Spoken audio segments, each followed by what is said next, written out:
Let me tell you a secret about wealth in this country. The loudest money is usually the most fragile, but quiet money watches, listens, and waits. My name is Harrison Caldwell. I am 62 years old, and if you ask anyone in the city of Atlanta who I am, they will point you to a dusty garage on the south side of town. They will tell you I am just a quiet, hard-working black man who restores classic cars, a guy who drives a beat-up 1985 Ford F-150 and always has grease permanently stained under his fingernails. But what my wife Clara and her elite white shoe family did not know was that I sold my global shipping logistics company over a decade ago. They did not know that behind my grease-stained hands and quiet demeanor, I anonymously manage Apex Phantom, a $15 billion private equity fund. For years, my wife hid my modest life from her wealthy father, embarrassed by my old truck and my simple clothes. If you think giving a woman your entire heart, paying her debts, and offering her a peaceful life is enough to earn her loyalty and respect, I need you to take a deep breath right now. Because what I discovered about the woman sleeping next to me completely shattered my world, and how I systematically dismantled her arrogant family's empire will change how you look at the people closest to you. I loved Clara unconditionally. When we first met, I was already a very wealthy man, but I was utterly exhausted by the corporate world. I had seen firsthand what money does to people. It twists them. It makes them greedy. It strips away their humanity. I wanted a life that was grounded and real. I bought my auto shop because restoring old muscle cars was my passion. Working with steel and engines kept me humble. When Clara walked into my life, she was drowning. She was a Kensington. The Kensingtons were a prominent Atlanta real estate dynasty, the kind of family that measured a person's worth by their zip code, their country club membership, and the designer label on their shoes. Clara was the black sheep of her family back then. She had tried to start a high-end boutique business and failed miserably. Her father, Richard Kensington, cut her off financially to teach her a harsh lesson. She was in massive debt, constantly stressed, and crying herself to sleep every night. I stepped in to catch her when she fell. I did not tell her about my billions. I played the role of a moderately successful mechanic who had managed to put away some solid savings over the years. I paid off her early business debts. I supported her boutique financially so she could keep her dream alive. I let her live comfortably in a beautiful, quiet home in the suburbs, believing I was giving her a safe haven away from the cutthroat toxicity of her family. I wanted her to love Harrison, the man, not Harrison, the bank account. And for a long time, I truly believed she did. I handed her the reins to my auto shop's bookkeeping because I trusted her completely. I gave her my heart on a silver platter. I went to work every single day, coming home smelling of motor oil and exhaust, smiling because I thought I was providing for my queen. But the Kensington toxicity runs deep in the blood. Over the years, Clara's boutique took off largely thanks to the silent capital I kept injecting into it through anonymous vendor accounts, though she fully believed it was all due to her own brilliance. As she regained her financial footing, she slowly reconnected with her father and her arrogant brother. And day by day, month by month, I watched my wife transform back into the person she used to be. The sweet woman I married started looking at my work boots and my grease-stained hands with absolute disgust. She started hiding me from her social circle. She would attend charity galas and high society dinners alone, telling her friends that I was simply too busy at the shop. It all came to a boiling point just last month. Richard Kensington's massive commercial real estate empire had hit a devastating brick wall. He had over-leveraged his assets on a series of downtown high-rises, and now he was facing a catastrophic liquidity crisis. A ruthless rival developer named Sterling Cross was circling his company like a vulture weeks away from a hostile takeover, that would completely wipe the Kensington name off the map. Richard called an emergency Sunday dinner for the entire family to strategize and figure out a way to save their legacy. I wanted to be there for my wife. I came out of the bedroom wiping my hands on a shop towel, wearing my favorite plaid flannel shirt, and a clean pair of jeans ready to go support my father-in-law during his darkest hour. Clara was standing by the front door, looking like she had just stepped out of a fashion magazine. She wore a pristine white dress and expensive pearls. She took one look at me and her face twisted into a mask of pure embarrassment and resentment. I smiled and asked if she was ready to head out. Clara sighed heavily, crossing her arms tightly across her chest. "Harrison, please," she said, her voice dripping with condescension. "You are not coming. They are dealing with billions of dollars tonight. This is high-level corporate finance, not changing a carburetor. You will just embarrass me in that old flannel shirt. You would not understand a single thing they are talking about. Just stay here and tinker with your cars." The words hit me like a physical blow to the chest. I stood there, a man who anonymously managed $15 billion, a man who could buy her father's entire failing company with a single phone call, being told I was too stupid and too poorly dressed to sit at their dinner table. The sheer disrespect was staggering. I swallowed the bitter taste of humiliation in my mouth. I nodded slowly, looking deep into her eyes, and told her to have a good evening.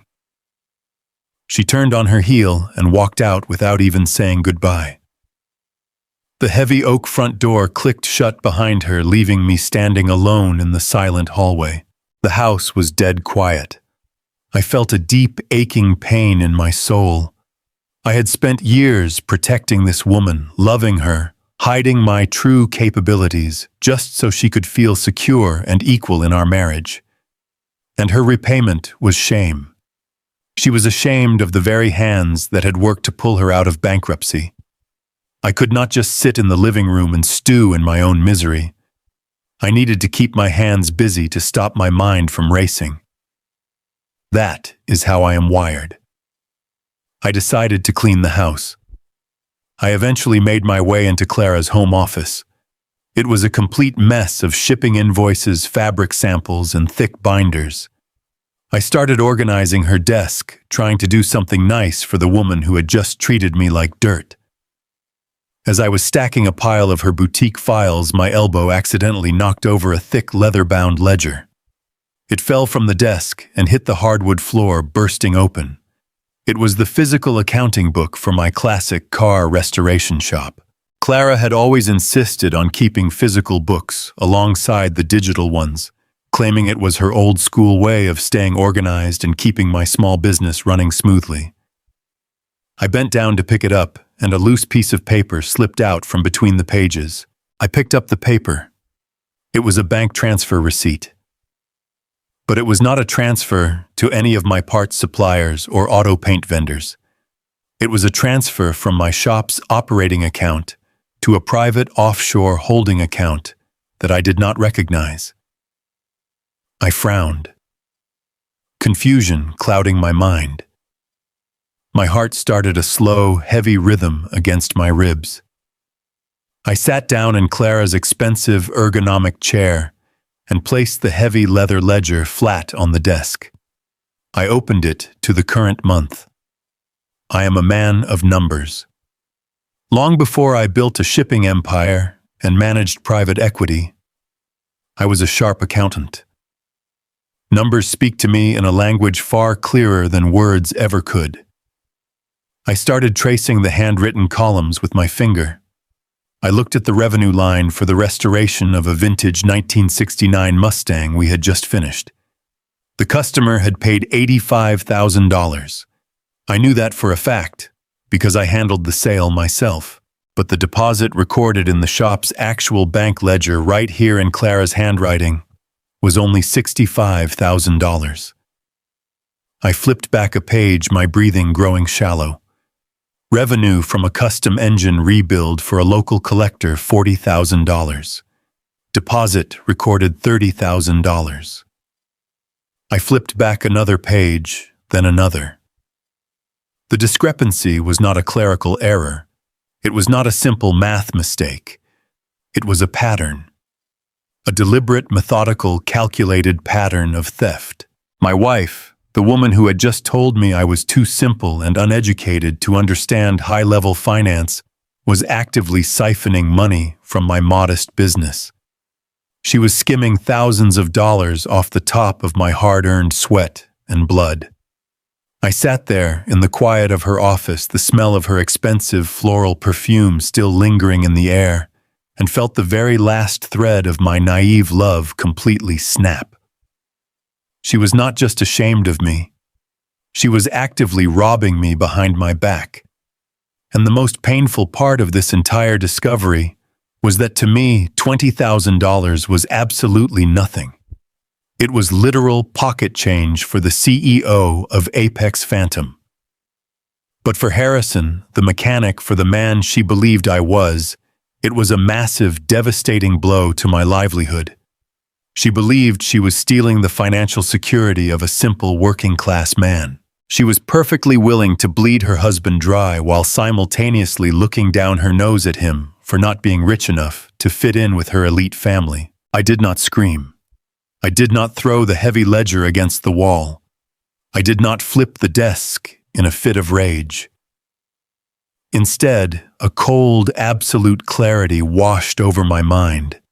It was the exact kind of icy clarity I used to feel in the corporate boardroom when a rival firm tried to pull a fast one on me.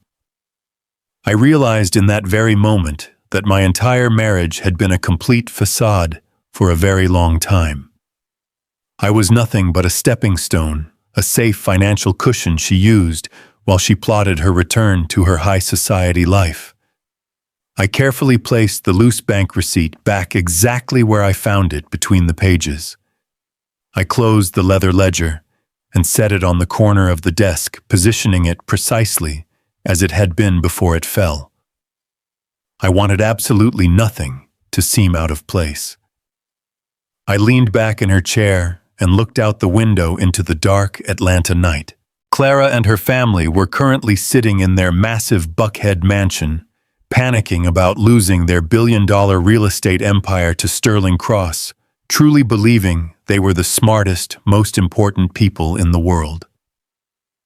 They had absolutely no idea that the man they looked down upon, the man they thought was just a lowly grease monkey in a cheap flannel shirt, was not only the very person they needed to save them from total ruin, but was now the man who was going to watch them burn to the ground. I pulled my secure phone from my pocket and dialed a private number. The man on the other end answered on the first ring. It was my chief operations officer at Apex Phantom. He asked what I needed on a Sunday night. I told him to initiate a full, untraceable shadow investigation into Richard Kensington, Reston Kensington, and my wife Clara. I told him I wanted every bank record, every secret email, every hidden debt, and every corporate vulnerability brought to my desk by morning.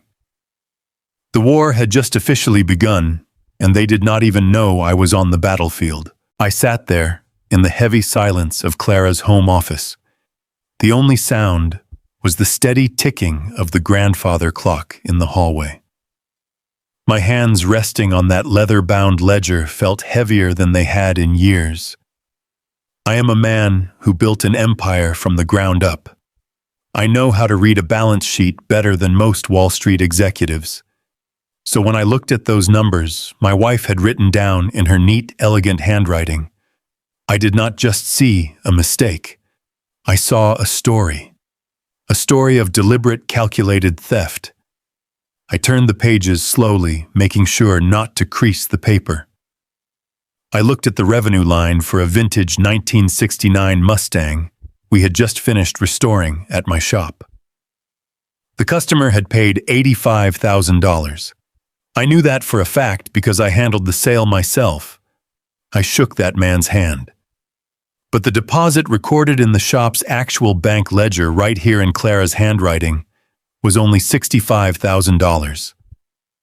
I flipped back a page, Revenue from a custom engine rebuild for a local collector was $40,000. The deposit recorded was $30,000. I flipped back another page and then another. It was a pattern.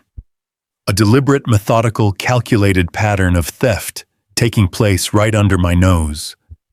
My wife, the woman who had just told me I was too simple and uneducated to understand high-level finance, was actively siphoning money from my modest business. She was skimming thousands of dollars off the top of my hard-earned sweat and blood. And the most painful part of this entire discovery was that to me, $20,000 was absolutely nothing.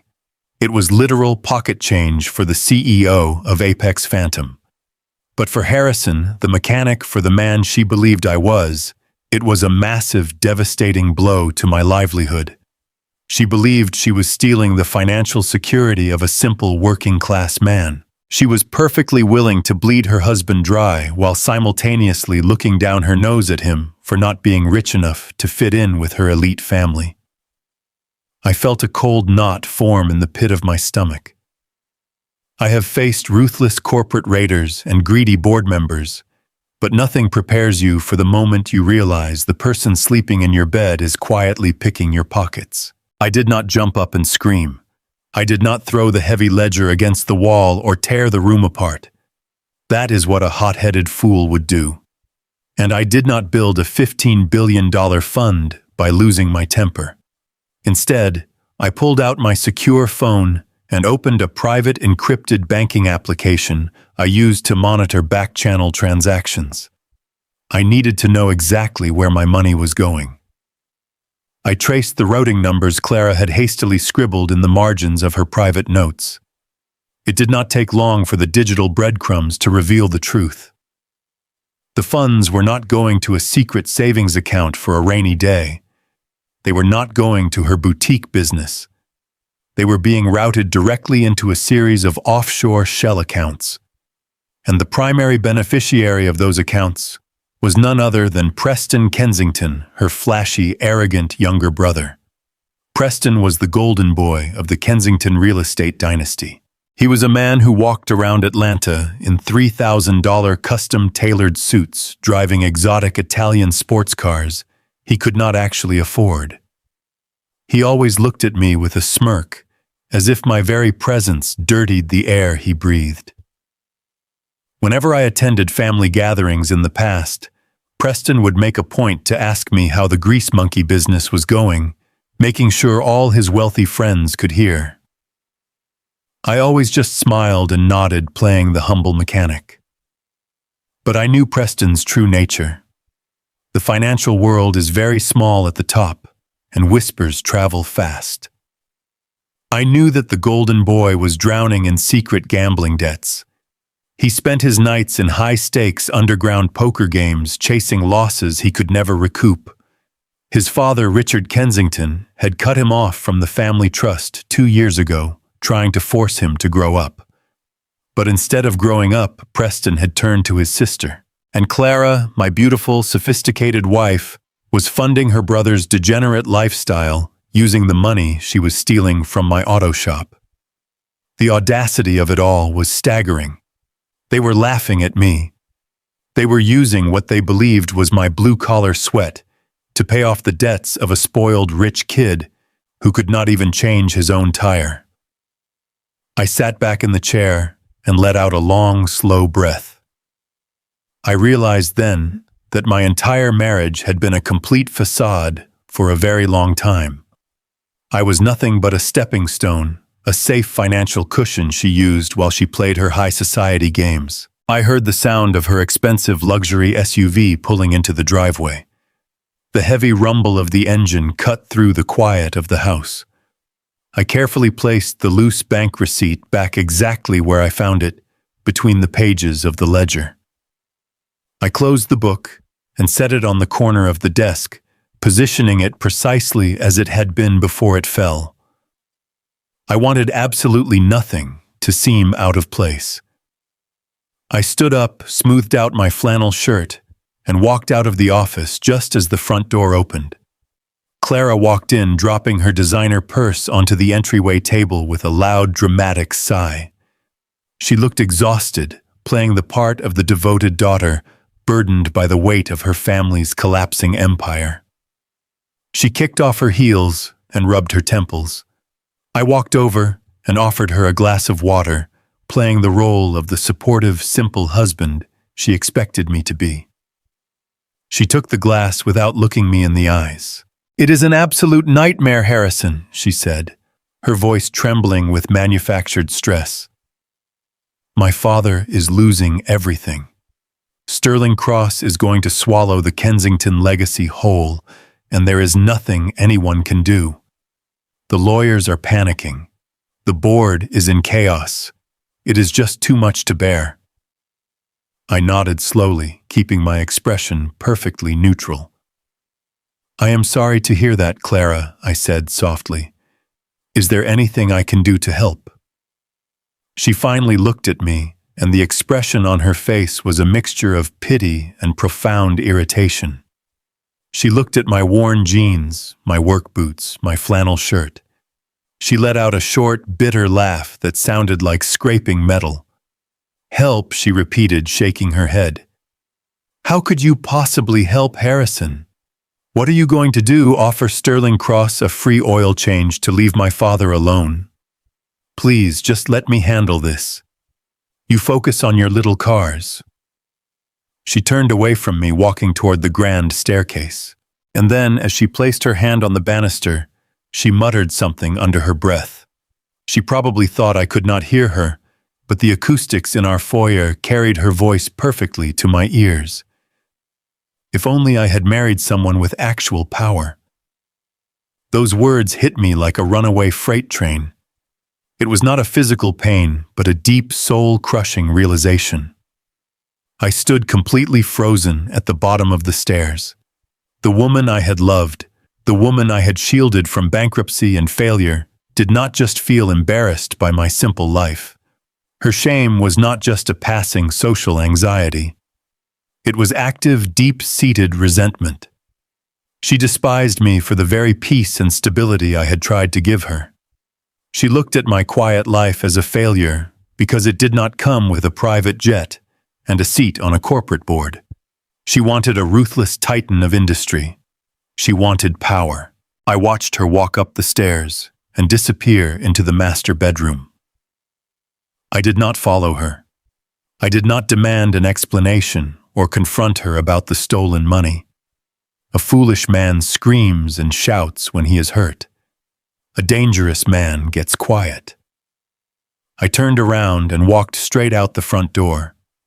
The cool evening air hit my face, but it did not soothe the burning fire in my chest.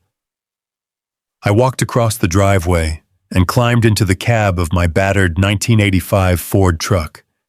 I shut the heavy metal door and locked it, isolating myself in the dark cabin. The smell of old leather and motor oil was familiar and grounding. I pulled out my secure phone. The time for playing the gentle, humble mechanic was officially over. Clara wanted a man with power. She was about to meet him. I opened my encrypted contact list and dialed a number that very few people in the world possessed. The phone rang exactly once before a crisp, professional voice answered. "Good evening, Mr. Caldwell," the voice said. It was Marcus, my chief wealth manager at Apex Phantom. Marcus is a man who moves billions of dollars across global markets before he even finishes his morning coffee. "Marcus," I said, my voice low and completely devoid of emotion. "I need you to initiate a full, untraceable shadow investigation immediately. I want every single financial record, every hidden debt, every offshore shell account, and every corporate vulnerability related to Richard Kensington, Preston Kensington, and my wife, Clara Caldwell." The line was silent for a brief moment as Marcus processed the command. He knew my wife. He knew I had kept my wealth hidden from her to protect our marriage. He understood instantly that the protective wall had just been torn down.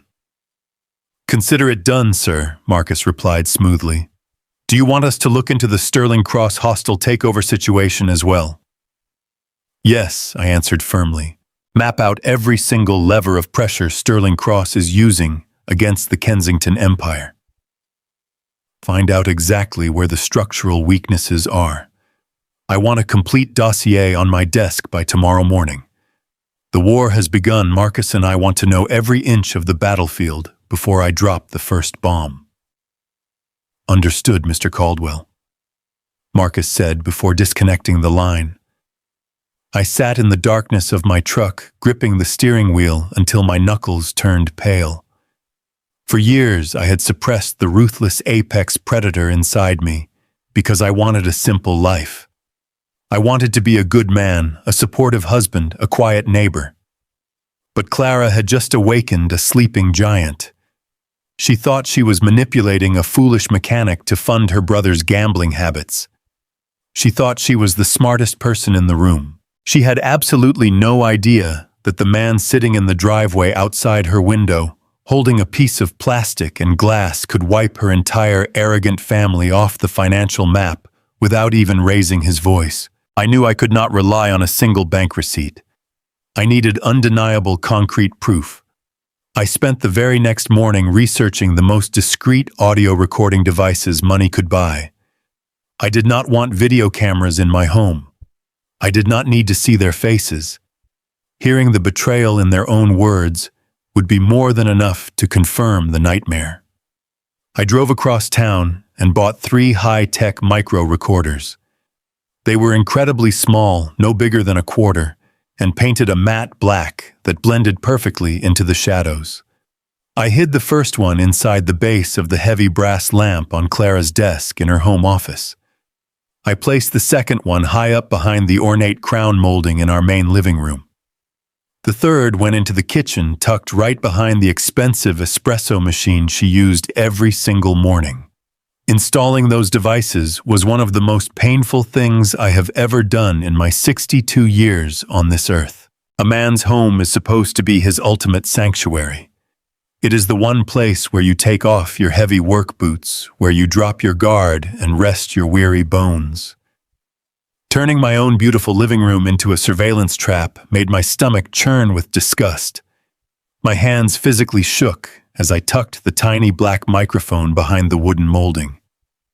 I looked at the framed wedding pictures on the mantel, and I felt incredibly dirty. But then I remembered the numbers in her hidden ledger. I remembered the sheer disdain in her voice when she told me I was just a simple mechanic who embarrassed her. My sadness hardened into cold, solid steel. I synced the small devices to a highly encrypted application on my secure phone. All I had to do was open the app, and I could hear a pin drop in any room of that large house. I tested the audio feed, and it was perfectly crystal clear.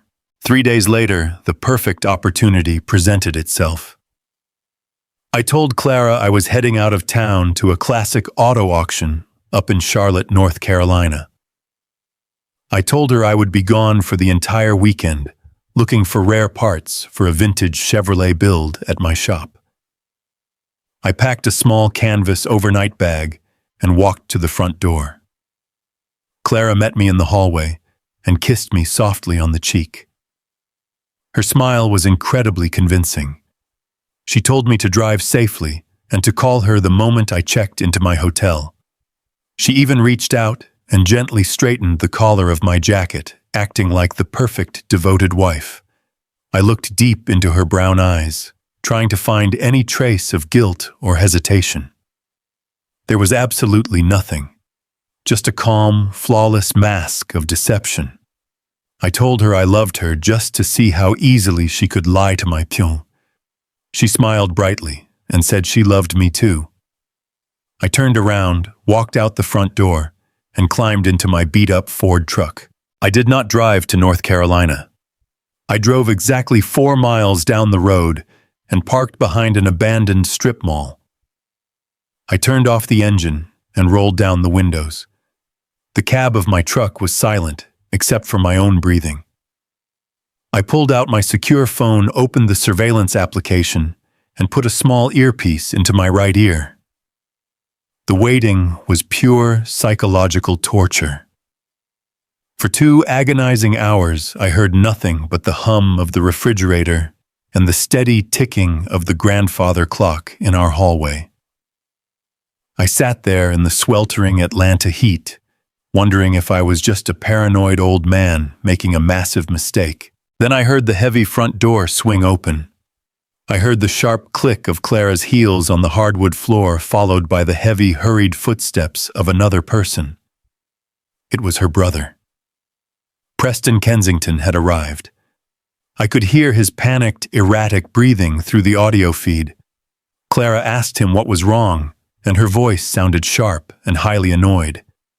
Preston started pacing back and forth across the living room rug. I could hear his expensive leather shoes scuffing the floorboards. He was begging his sister for help. He told her his bookies were closing in fast. The underground gambling ring he owed money to had given him 48 hours to pay up a massive debt, or they were going to come to his house and break his legs. He was completely cut off from the wealthy family trust, and he was utterly desperate. Clara snapped at him immediately. She told him the boutique funds were entirely tied up, and she had already siphoned everything she safely could from my restoration shop without raising my suspicion. I gripped the steering wheel of my truck, listening to my own wife casually discuss how she had been bleeding my honest business dry. Then Preston pitched his horrific idea. He brought up the land deed to my auto shop. He knew my shop sat on prime commercial real estate on the rapidly developing south side of town. Since they both believed I was just a simple, uneducated mechanic who kept all his assets tied up in that one property, Preston assumed the shop was my only true wealth. He told Clara to take the original deed from my home office safe and use it as collateral for a massive predatory loan from a shadow lender he knew in the city. Clara hesitated, but only for a fraction of a second. She asked how they would get my signature on the legal documents. Preston laughed, a harsh, desperate sound that echoed in my ear. He told her to just forge it. He said she had practiced my signature 100 times before on bank slips. Clara did not argue with him. She did not defend me. She did not protect the man who had paid off her early debts and put a luxury roof over her head. Instead, I heard my wife sigh heavily and speak the words that finally killed the very last ounce of love I had for her. "Take the shop," she said, her voice completely devoid of emotion. "He is too stupid to notice the paperwork anyway. He does not even look at what he signs. We will get your money today, and we will deal with the fallout later." I sat in my truck, struggling to pull air into my lungs. My own wife was casually handing over the deed to my life's work, simply to save her degenerate brother from his own gambling mistakes. She was willing to leave me homeless and bankrupt without a second thought. I truly thought that was the absolute bottom. I thought the pain in my chest could not plunge any deeper than that betrayal. I was incredibly wrong.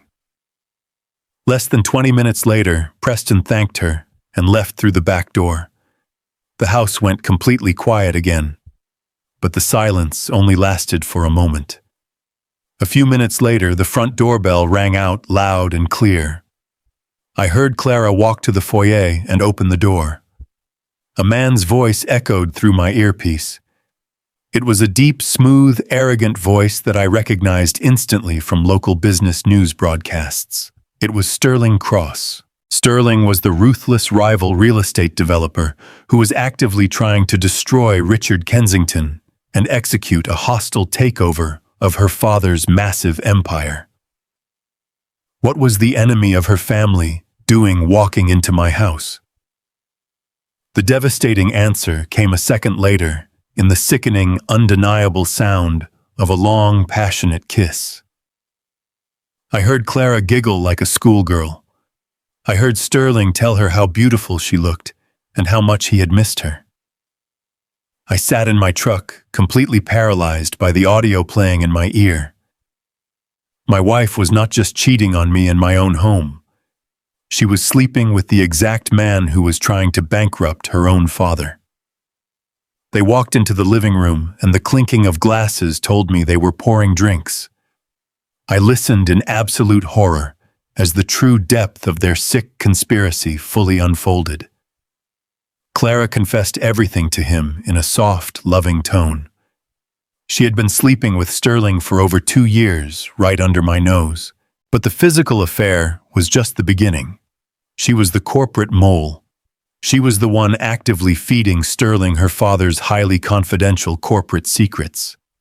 She bragged about giving him the internal financial reports, the leverage points, and the exact strategic weaknesses he needed to corner the Kensington Empire and force a total collapse. Sterling praised her intelligence. He called her his brilliant queen. He promised her that the moment her father's real estate company collapsed and he finalized the hostile takeover, he would personally secure her a massive 8-figure payout. Clara laughed a wicked, joyful sound and told him she could not wait to leave her pathetic grease monkey husband so she could finally live the life of unlimited luxury she truly deserved with a real man. She was actively selling out her own flesh and blood, her own father, just to secure a golden parachute with her wealthy lover. She was burning her entire family to the ground from the inside out, and she was using my peaceful home as her command center. I slowly pulled the small earpiece from my ear and let it drop onto the passenger seat of the truck. The coldness that settled inside my chest was absolute and permanent. Clara was not just a cheating wife. She was a ruthless financial predator and a traitor to her own bloodline. Before I turned the key in the ignition, I sat there and looked at my calloused hands resting on the steering wheel. These were the hands that had built a global shipping logistics company from absolute scratch. These were the hands that had negotiated billion-dollar contracts with international freight conglomerates. And these were the hands that had willingly chosen to hold a wrench again because I wanted a quiet, honest life. I had intentionally stepped away from the toxic world of high finance because I despised the greed and the absolute lack of morality that infected people with too much money. I thought I had found a woman who valued peace over power. I thought Clara loved the quiet mornings drinking coffee on our porch and the simple joy of a modest life. But listening to her plot the destruction of her own father and the theft of my property proved I had married a stranger. The woman I loved was a carefully constructed illusion. I realized in that quiet truck cab that I could not just walk back into that house and demand a divorce. If I simply confronted her, she would deny it. She would play the victim. She would use her family's remaining influence to try and destroy my small auto shop out of pure spite. No. A simple divorce was entirely too kind for a betrayal of this magnitude. She wanted to play high-stakes financial warfare. She wanted to swim with the sharks and destroy the people who trusted her the most. She wanted a man with actual power. I reached for my secure phone once again. The screen illuminated the dark cab of the truck. I opened the direct line to my anonymous wealth management team at Apex Phantom. I did not feel a single ounce of sadness anymore. The tears that had threatened to fall earlier were completely gone, replaced by a sharp, surgical focus. I told my team to prepare for aggressive market maneuvers. I instructed them to quietly begin acquiring every single piece of commercial debt attached to Sterling Cross. If he wanted to execute a hostile takeover of the Kensington Empire, I was going to buy the very ground he stood on. As for Clara and Preston, I knew their forged loan application was going to be their ultimate undoing. I put the truck into gear and pulled out of the parking lot. The sun was beginning to set over the Atlanta skyline, casting long, dark shadows across the city. I drove into the fading light, no longer the simple mechanic going out of town for parts. I was the head of a $15 billion fund, and I was about to teach my wife exactly what real power looked like. I sat inside the dark cabin of my vintage Ford truck for a very long time after pulling that small earpiece from my ear. The thick, humid air of the Atlanta evening was pressing heavily against the windshield, but I felt absolutely nothing but a freezing cold clarity spreading through my veins. You spend your entire adult life trying to build a safe harbor for the woman you love. As an older black man who grew up with nothing but the rough calluses on my hands and a sharp mind for numbers, I had fought twice as hard for every single dollar I ever earned. Long before I quietly sold my global shipping logistics company for a massive fortune, I knew what it meant to struggle. I gave Clara the softest, most comfortable life a man could possibly provide. I paid off her mounting business debts. I bought her a beautiful home in a quiet, upscale neighborhood, and my ultimate reward was listening to her plot to destroy her own father and steal my modest auto shop just to run away with a ruthless corporate shark. The sheer weight of that betrayal was so heavy, it felt like someone was sitting directly on my chest. But I did not shed another tear.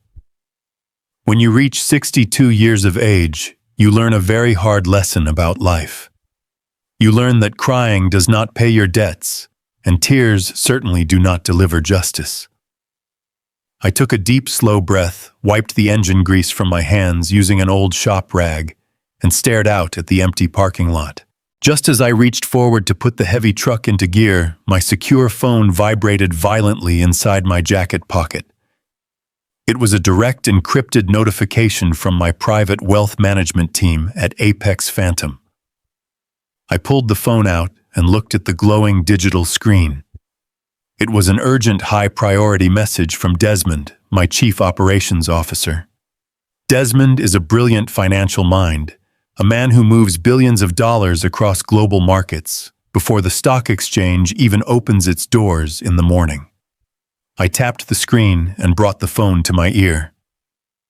Desmond spoke with a crisp, professional tone that immediately commanded my attention.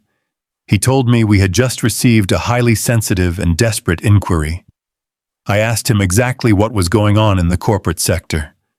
Desmond took a breath and delivered a piece of news that made the entire universe feel like it was playing a cruel, intricate joke on me.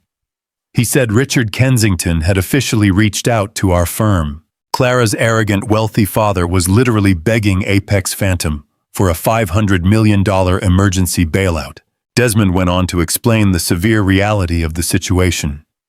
The Kensington commercial real estate empire was hemorrhaging cash faster than anyone in the Atlanta business district fully realized.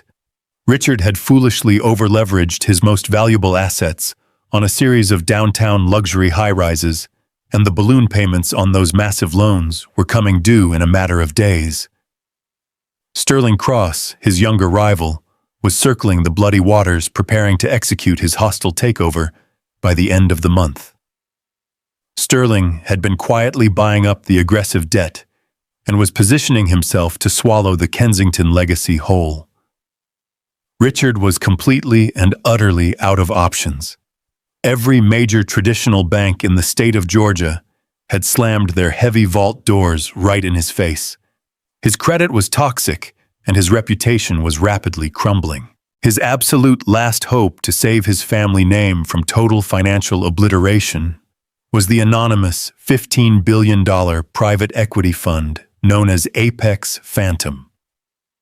Richard Kensington had absolutely no idea that the phantom billionaire he was begging for salvation was the very same black mechanic he refused to invite to his elite Sunday family dinners. I sat there staring at the worn leather-wrapped steering wheel while the incredible gravity of the situation settled over my shoulders.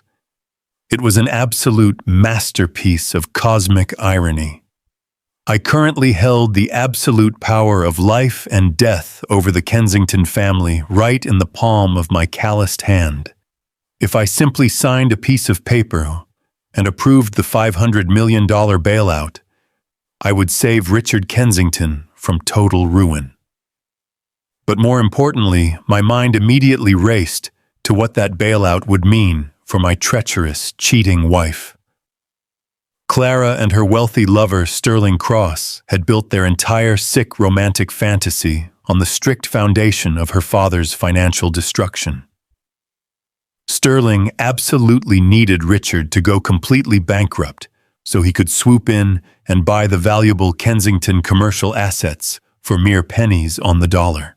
Clara was actively feeding Sterling highly confidential internal company secrets to guarantee that her own father failed. Her ultimate reward was going to be a massive 8-figure cash payout from Sterling once the hostile takeover was fully complete. Their entire golden parachute, their dream of running away together to live a life of unlimited luxury, relied entirely on Richard Kensington bleeding to death financially. If Apex Phantom bailed Richard out with a massive influx of cash, Sterling's hostile takeover would instantly fail. Sterling would lose everything he had recklessly over-leveraged to attack the Kensingtons. Clara would get absolutely nothing. The millions of dollars she was dreaming of would vanish into thin air like smoke in the wind. I had the absolute power to sever her toxic lifeline with a single stroke of a pen. But I had to sit there in the dark and ask myself if Richard Kensington even deserved my help. This was a man who had looked down his arrogant nose at me for years. A man who firmly believed a blue-collar worker with grease on his clothes was not fit to sit at his mahogany dining table.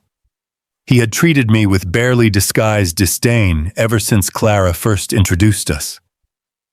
But then I smiled a slow, cold smile in the silent cabin of my truck. Saving Richard was not an act of mercy or forgiveness. It was the ultimate precision weapon to completely destroy Clara and Sterling. By saving the man who despised me, I would obliterate the woman who betrayed me. I told Desmond to give me a few hours to formulate our exact approach, and I hung up the phone. I drove back to my house practicing my posture and my facial expressions the entire way. When you are dealing with treacherous, manipulative people, you have to learn how to wear an impenetrable mask. I walked through the heavy front door of our home holding a greasy metal auto part I had grabbed from the shop just to perfectly play my part. Clara was sitting at the custom marble dining table in our kitchen, eating a light salad and sipping a very expensive glass of imported red wine. She looked up at me with that familiar expression of mild disgust as I set my heavy keys on the granite counter.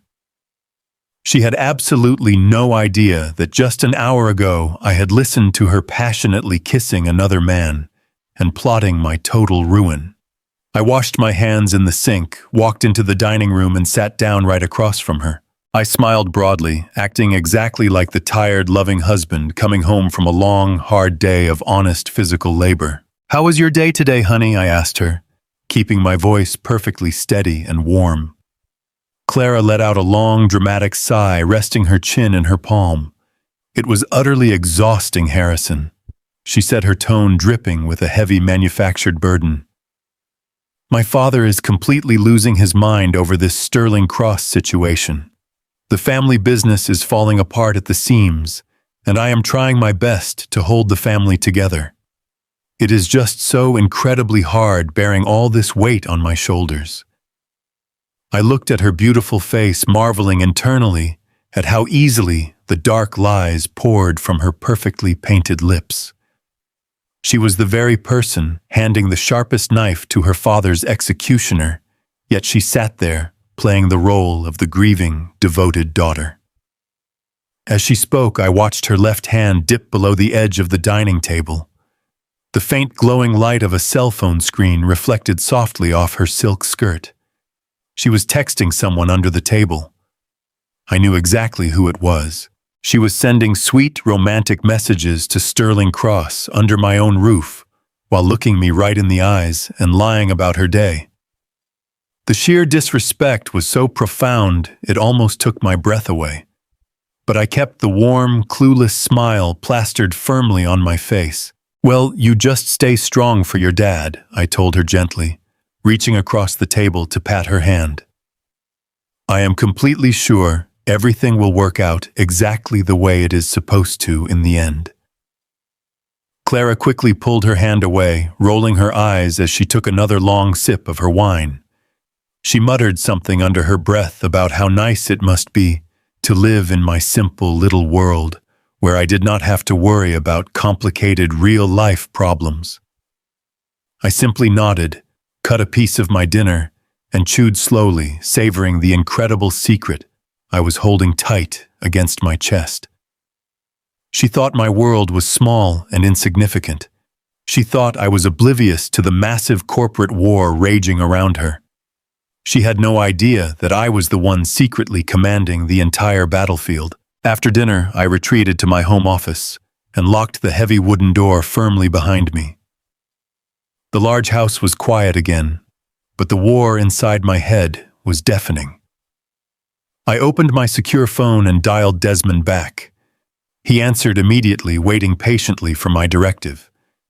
I did not want to just crush them quietly from the shadows like some invisible ghost.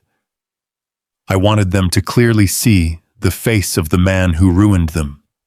I wanted Clara to look directly into the eyes of the simple mechanic she so deeply despised when her entire arrogant world came crashing down around her. I wanted the realization to break her. Desmond, I said, my voice dropping to a low, serious pitch. I want you to officially reply to Richard Kensington's emergency bailout request tonight. Tell him that Apex Phantom has reviewed his financials, and we are very interested in providing the full $500 million to save his company. But tell his legal team we will not do this over a simple email or through standard corporate intermediaries. Desmond paused on the line, asking what my specific terms were for the agreement. I took a deep breath, feeling the adrenaline course through my system. Tell Richard Kensington that the anonymous head of Apex Phantom requires a formal face-to-face meeting to sign the final binding documents. I happen to know that Richard is hosting his annual high society charity gala next weekend. It is the biggest, most exclusive event of the year for the Atlanta elite. Clara will be there wearing her finest dress. Sterling Cross will definitely be there circling like a shark. Tell Richard that his mysterious savior will attend the gala in person to finalize the deal and save his legacy. I am going to string them along until the very last possible second, I told Desmond. I want Clara and Sterling to firmly believe they have won right up until the exact moment I walk into that grand ballroom and pull the entire floor out from under them. Desmond agreed immediately, praising the aggressive strategy. I hung up the phone and leaned back in my leather office chair, looking at the framed photographs sitting on my desk. They truly thought they were dealing with a poor, uneducated man who could be easily swindled and tossed aside without a second thought. They completely forgot that you should never underestimate a man who knows how to work hard with his hands and build things from the bare ground up. Because a man who knows exactly how to build a massive empire also knows exactly where to strike it to make the whole thing crumble into dust. I turned off the lamp on my desk, sitting in the dark, and waited for the days to pass. The storm was coming to Atlanta, and I was bringing the thunder. It was late Thursday evening when the next phase of her treacherous plan was set into motion. The humid Atlanta heat was clinging to the windows, and the sky was rumbling with the threat of a heavy southern thunderstorm. I was sitting at our large granite kitchen island, wiping down a set of expensive socket wrenches with an old microfiber rag. I always liked keeping my tools in perfect condition. It was a habit I picked up 40 years ago when I could barely afford to buy them. Clara walked into the kitchen wearing a silk robe, holding a sleek leather portfolio and a glass of sparkling water. She smelled of expensive lavender perfume and entirely too much confidence. She placed her glass on the counter and offered me a smile so sweet and perfectly practiced that it honestly made my stomach turn over. "Harrison, honey," she said softly, resting her manicured hand on my shoulder. I hate to bother you with boring paperwork after you have had such a long day at the auto shop, but my accountant just sent over the quarterly tax documents for your business. The county needs them signed and filed by tomorrow morning, or they are going to hit us with a ridiculous late penalty. I stopped wiping my tools and looked up at her. For 30 years, I had trusted this woman completely. I had gladly handed her the administrative keys to my modest auto restoration business because I wanted her to feel involved and respected. I wanted her to feel like an equal partner in our quiet life. I slowly wiped the grease from my fingers and took the leather portfolio from her hands. She had placed 3 bright yellow sticky notes on the signature lines indicating exactly where I needed to sign. The document was thick, filled with dense legal jargon and small print. A younger, more naive version of myself might have just scribbled my name and handed it right back to her with a kiss. After all, a man is supposed to trust his wife. But I was no longer a blind man, and I certainly was not a fool. I am a man who built a global shipping logistics empire from the ground up. I have personally negotiated billion-dollar contracts with international trade conglomerates. I know how to read a binding legal contract better than most highly paid corporate attorneys in this city. I did not just glance at the sticky notes. I casually slid my reading glasses down the bridge of my nose and let my eyes trace the fine print buried in the second paragraph of the first page. It took me less than 5 seconds to recognize exactly what I was holding in my hands. These were not routine county tax documents, not even close. It was a commercial lien. It was a highly aggressive predatory loan agreement designed to borrow heavily against the physical land deed of my auto restoration shop. The paperwork was structured to extract a massive sum of cash using the very ground my shop was built on as collateral. And when I looked at the listed beneficiary of the loan, my blood turned to absolute ice. The receiving party was a newly registered limited liability company. But I recognized the registered address attached to the LLC. It was the exact same address as a luxury downtown condo owned by Preston Kensington, her arrogant, gambling, addicted brother. The absolute audacity of the trap was breathtaking. Clara and Preston were attempting to steal the land right out from under my feet. They honestly believed that my classic car shop on the south side of town was my only true financial asset. They thought they were taking the only wealth a poor, uneducated black mechanic had ever managed to scrape together in his entire life. They fully intended to take out a massive loan against my property funnel, the cash directly to Preston, to pay off his dangerous underground gambling debts, and then intentionally default on the payments. When the shadow lenders inevitably came to collect, I would lose my business, my land, and my livelihood. And Clara would be sitting pretty in her luxury home playing the sympathetic wife while she quietly packed her bags to run away with Sterling Cross. A fiery rage burned incredibly hot in the center of my chest.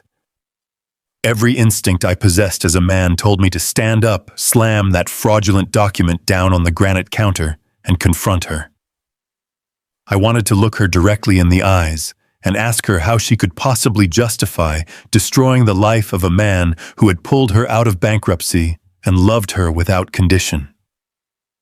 I wanted to watch her face crumble as I revealed that I knew absolutely everything about her affair, her corporate espionage, and her sick plan to rob me blind, but I forced my racing heart to slow down.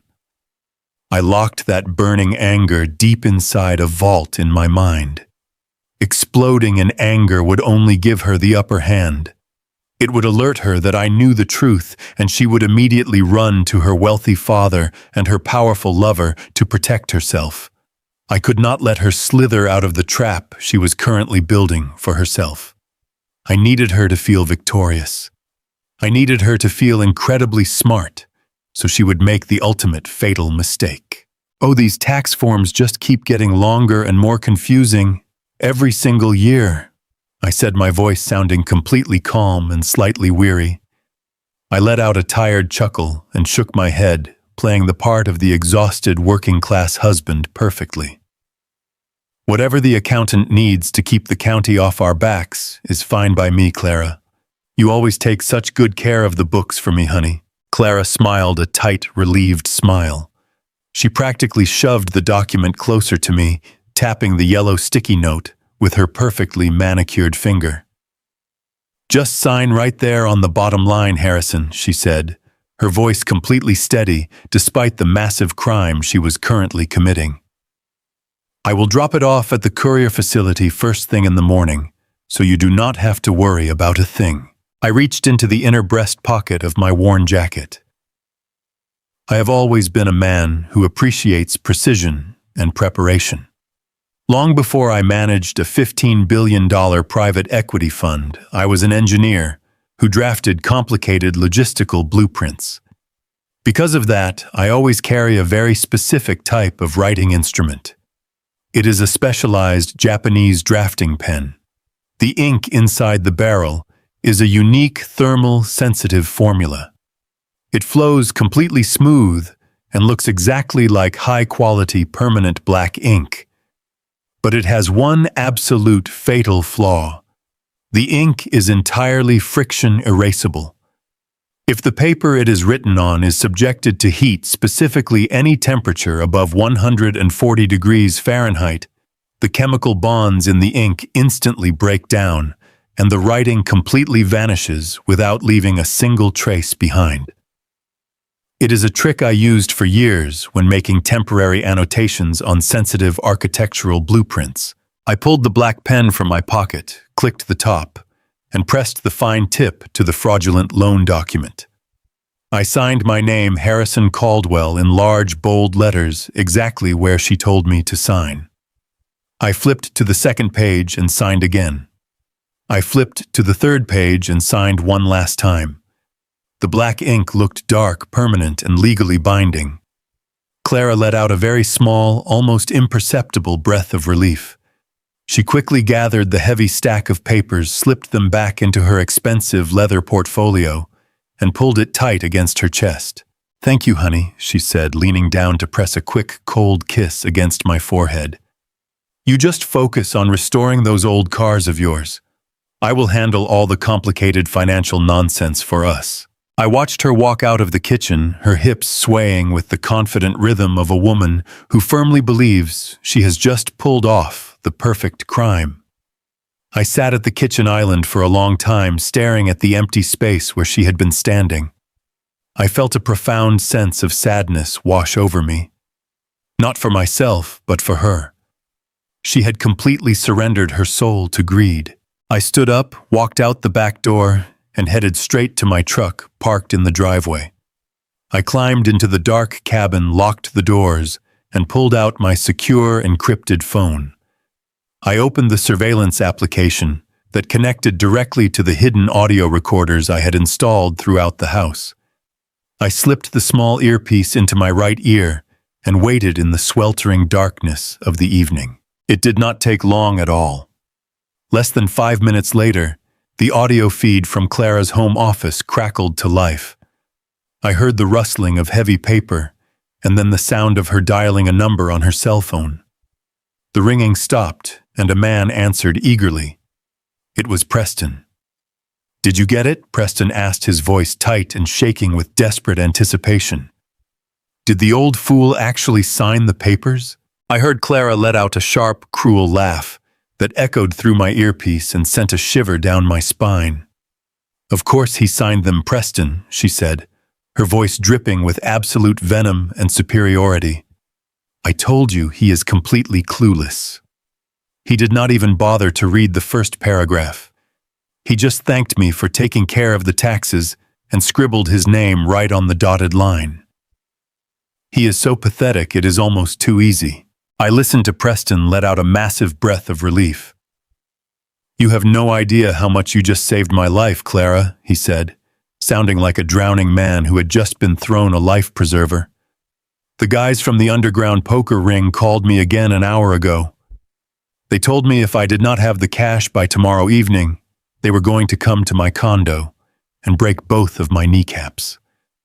I am taking these documents straight to the federal bank the minute they open their doors tomorrow morning. The loan officer there is a friend of mine from the country club. He said if I bring him the signed collateral documents, he can push the wire transfer through by noon. Just make sure you get the money and pay off those thugs, Clara replied, her tone suddenly growing cold and calculated. And Preston, you better not mess this up. Once the shadow lenders take possession of his auto shop, Harrison is going to be completely ruined. He will be begging my father for a job just to survive. And by the time that happens, I will be living on a private beach with Sterling. We are so close to the finish line, Preston. Just get the loan approved and lay low. I sat in my truck and slowly pulled the earpiece from my ear. The conversation was completely over, but the echoes of their arrogance rang loudly in my head. They were celebrating a massive victory. They were toasting to my financial destruction and laughing at my supposed stupidity. But they were absolutely blind to the devastating legal reality of what they were about to do. Preston Kensington was a spoiled socialite who had never worked a hard day in his life. He thought he was just playing a clever trick to get some quick cash. He did not understand the severe, unyielding nature of federal banking laws. Tomorrow morning, he was going to walk into a federally insured financial institution and hand a loan officer a stack of documents containing a signature obtained through direct deception. He was going to use those documents to secure a massive commercial loan across state digital banking lines. By doing that, Preston was not just cheating his brother-in-law, he was unknowingly committing massive federal bank fraud and first-degree wire fraud. And the absolute beauty of the trap was my signature. The moment the federal investigators eventually seized those documents to review the fraudulent loan, they would process the papers through their standard forensic scanners. The heat from the scanning machines would easily exceed 140 degrees. The thermal-sensitive ink I had used would completely vanish. The documents would appear entirely unsigned. Preston would be caught holding a massive federal loan secured by absolutely nothing. He would have no legal leg to stand on, and no proof that I had ever agreed to the transaction. The federal authorities do not play games with wire fraud.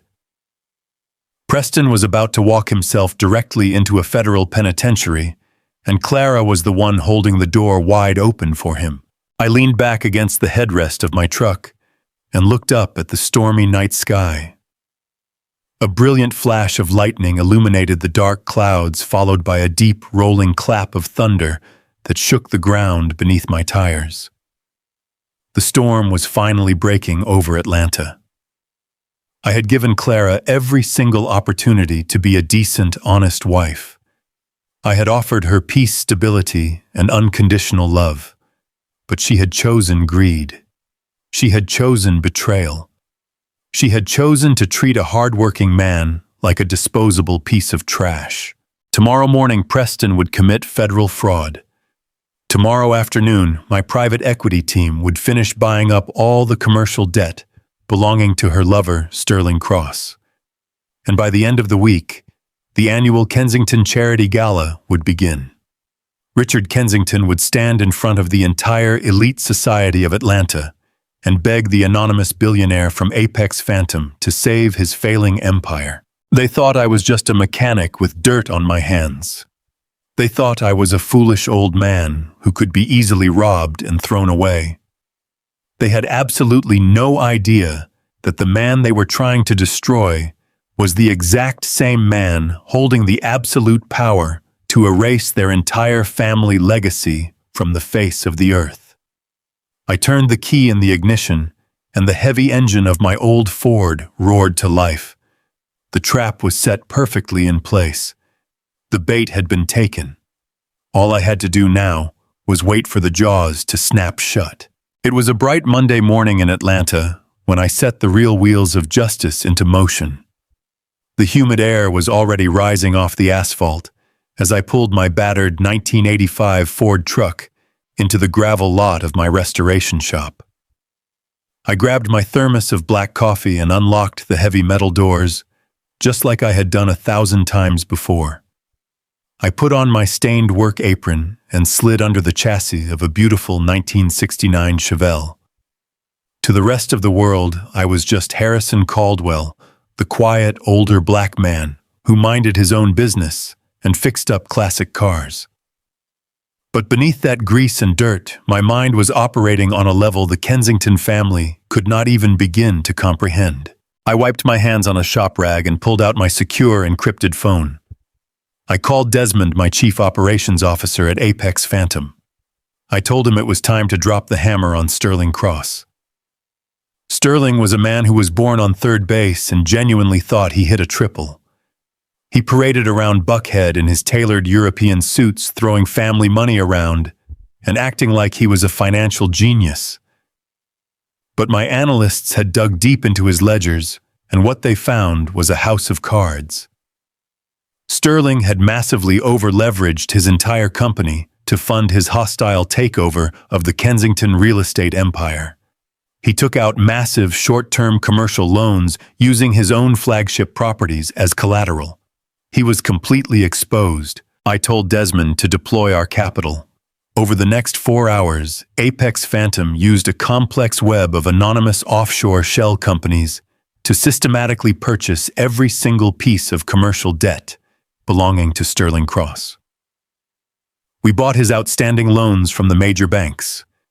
We acquired the promissory notes from private equity firms. We scooped up the bridge loans he used to finance his luxury developments.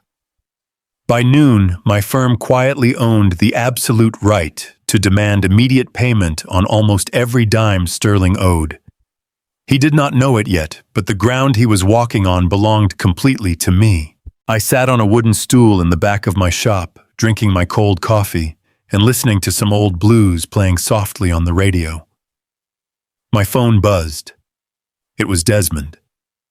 He confirmed that all the debt portfolios had been successfully transferred and secured under our control. I gave him the final order. I told him to issue an immediate margin call on all of Sterling's commercial loans. In the ruthless world of corporate finance, a margin call is the equivalent of a sudden financial execution. It meant Sterling had 24 hours to produce tens of millions of dollars in liquid cash to cover his debts, or we would legally seize all of his assets. We would freeze his bank accounts, shut down his construction projects, and force him into immediate bankruptcy. I smiled a slow, cold smile. The arrogant predator was officially caught in a trap he could not possibly escape. But I left the shop early that afternoon and drove back to my quiet suburban neighborhood. I parked my old truck in the driveway and walked up to the front door. The house was completely silent. I walked into my private home office, locked the door, and opened the surveillance application on my secure phone. I put the small earpiece in my right ear and connected to the hidden microphones I had installed in the living room and the kitchen. Clara was in the kitchen. I could hear the clinking of ice cubes against a crystal glass. She was pouring herself an afternoon drink, completely unaware that her entire fantasy world was currently burning to ash. She was probably dreaming about the millions of dollars Sterling had promised her. She probably thought about the white sand beaches and the private jets they would share once her father was ruined and I was left bankrupt and broken. I heard her pick up her cell phone and dial a number. I knew exactly who she was calling. The phone rang and rang, but it went straight to voicemail. Clara let out an annoyed sigh. She muttered under her breath about how Sterling was always so busy on Mondays, but he usually answered her calls. She dialed again. Again, it went straight to voicemail. I sat in my dark office staring at the glowing screen of my phone, feeling the icy calm of a man watching justice unfold. For the next 2 hours, Clara paced back and forth across the hardwood floors of our living room. The confident rhythm of her heels slowly turned into erratic, nervous steps. She poured another drink. She called him 5 more times. With every unanswered call, her annoyance morphed into genuine anxiety. She sent him text messages demanding to know where he was and why he was ignoring her. She reminded him that they had plans to discuss the final stages of the Kensington takeover. She was utterly desperate for his validation and his promises of wealth. Finally, around 4:00 in the afternoon, her phone rang. Clara answered it so fast she nearly dropped the glass in her hand. "Sterling," she gasped, her voice high and breathless. "Where have you been? I have been calling you all afternoon. What is going on with the takeover?" The voice that responded through my earpiece was not the smooth, arrogant lover I had heard just a few days ago. It was the frantic, terrified voice of a man who was watching his entire life disintegrate in front of his eyes. "Shut up, Clara. Just shut your mouth and listen to me," Sterling screamed into the phone. His voice was ragged and completely unhinged. "I do not have time for your whining right now. My entire company is under attack. Someone just bought up all my commercial debt and issued a massive margin call. I am bleeding cash, Clara. The banks are locking me out. My investors are pulling their funding. I am going to lose absolutely everything if I cannot find $40 million by tomorrow morning." I heard Clara gasp. The sound of her sharp intake of breath was like music to my ears. "But Sterling, what are you talking about?" she stammered. "How is that even possible? You told me you had the capital. You promised me we were going to crush my father and take his assets. You promised me my payout." Sterling let out a vicious, bitter laugh. "To hell with your payout, Clara," he spat. "I do not care about your stupid payout. I care about surviving." This margin call came out of nowhere. It is some massive private equity fund completely anonymous. They are coming for my throat, and I do not even know who they are. The only way I can possibly survive this is if I execute the hostile takeover of your father's company right now. I need to liquidate his commercial assets to cover my own margin call. Clara was completely paralyzed. "But my father is trying to secure a bailout," she said, her voice shaking with fear. "He told the family he has a meeting with some huge investor this weekend. If he gets that bailout, the takeover will fail." "Then you need to stop him," Sterling roared. He was completely out of control now, hurling his anger at the woman who had betrayed her own family for him. "You need to get into his private files, Clara. You need to find out exactly who this investor is and what their terms are. I need more insider information right now. If your father gets that bailout, I am finished. And if I am finished, I am taking you down with me. Do you understand me? I will expose everything you gave me. I will tell your father exactly how his precious daughter sold him out."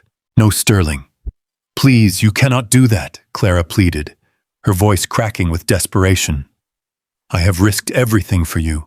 I let my brother use my husband's property to get that fraudulent loan just so we would have extra cash. I betrayed my own blood for you. You said you loved me. You said we were going to build a life together." "Love," Sterling sneered. The absolute contempt in his voice was chilling. "Do not be an idiot, Clara. I used you to get the inside track on the Kensington Empire.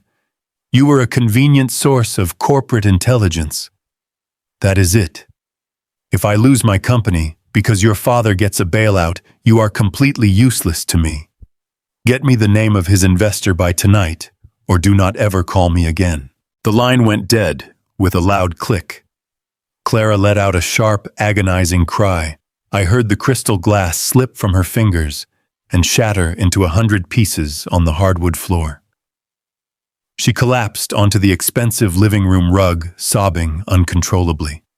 The great romance, the grand conspiracy, the dream of unlimited wealth and power, it all shattered just as easily as that glass. I sat in my office chair, listening to my wife weeping on the floor of our beautiful home. For 30 years, I had been a faithful provider.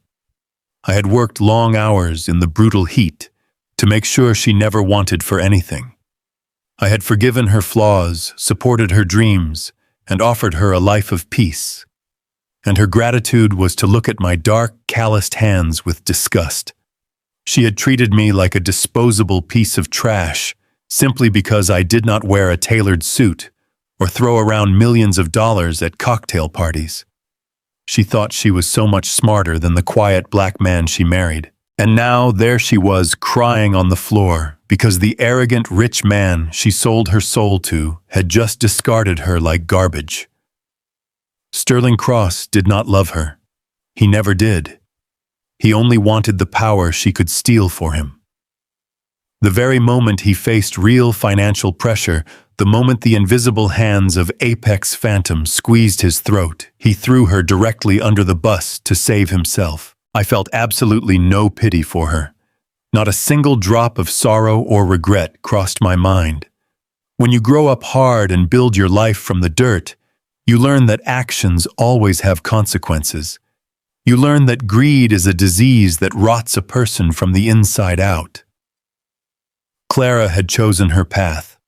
She had willfully plotted to destroy her father and steal my modest auto shop. She was perfectly fine with leaving me penniless and homeless, as long as she got her designer bags and her beach house.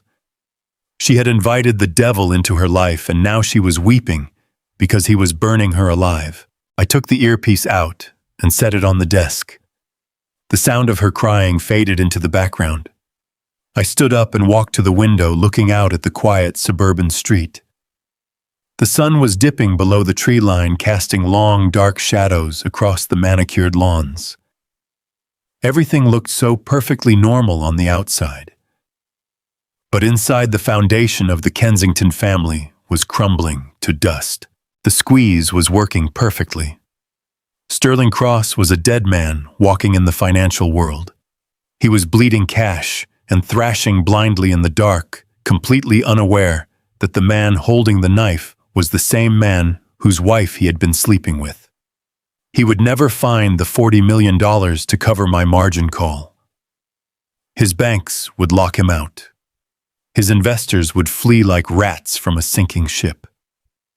He was finished, and Clara was completely trapped. She could not go to her father because she was actively trying to destroy his company. She could not rely on her brother Preston, because Preston was about to face the wrath of the federal government for the forged loan documents. And she certainly could not run to Sterling because he had just shown his true colors and threatened to expose her treason to the entire world. She had nowhere left to turn. I walked out of my office and headed down the hallway toward the kitchen. I made my footsteps loud and deliberate. I wanted her to hear me coming. I wanted her to scramble to put her fake mask back on. When I walked into the room, Clara was hastily sweeping up the broken glass from the floor. Her eyes were red and puffy. Her hands were shaking violently.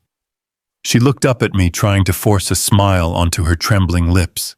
"Oh, Harrison," she stammered, her voice barely a whisper. "I am so sorry. I accidentally dropped my glass. I am just so clumsy today." I looked at the broken shards scattered across the floor, and then I looked directly into her eyes. I kept my face perfectly neutral, offering her the gentle, oblivious smile she had grown so accustomed to over the years.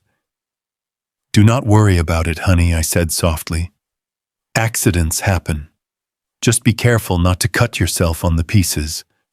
Sometimes when things break, they can never be put back together again." She swallowed hard, looking away quickly. I walked past her to the refrigerator and pulled out a bottle of cold water. I took a long, slow drink, acting like I did not have a care in the world. I was the simple mechanic coming home to his beautiful, loving wife. I was the foolish old man who did not understand high finance. But as I walked back out of the kitchen, leaving her alone with her shattered glass and her shattered dreams, I felt a deep, powerful sense of righteous satisfaction. The storm had officially made landfall in Atlanta. The rain was washing away all the lies and the deceit. The powerful elite snobs who thought they could manipulate and discard a hardworking man were currently drowning in the flood. Sterling Cross was choking on his own debt. Preston Kensington was a ticking time bomb of federal fraud, and my wife was completely isolated, trapped in a prison of her own making. The stage was perfectly set for the Kensington Charity Gala. In just a few days, Richard Kensington would stand before the entire city and beg the anonymous billionaire from Apex Phantom for salvation. I could hardly wait to put on my bespoke tuxedo and introduce myself. The cold clarity of justice is a beautiful thing to behold. I was going to finish what Clara started, but I was going to do it on my own terms. I woke up that Tuesday morning feeling a profound sense of peace. When you have lived 62 years on this earth and spent most of those years working with your hands, you learn to appreciate the quiet moments right before a massive storm breaks. I put on my usual faded denim work shirt, laced up my heavy steel-toed boots, and drove my battered Ford truck to the restoration shop. I spent the first few hours of the morning under the hood of a classic 1969 Pontiac GTO, but my mind was completely focused on the digital trap I had laid for my arrogant brother-in-law, Preston Kensington. Preston truly thought he had outsmarted a simple black mechanic.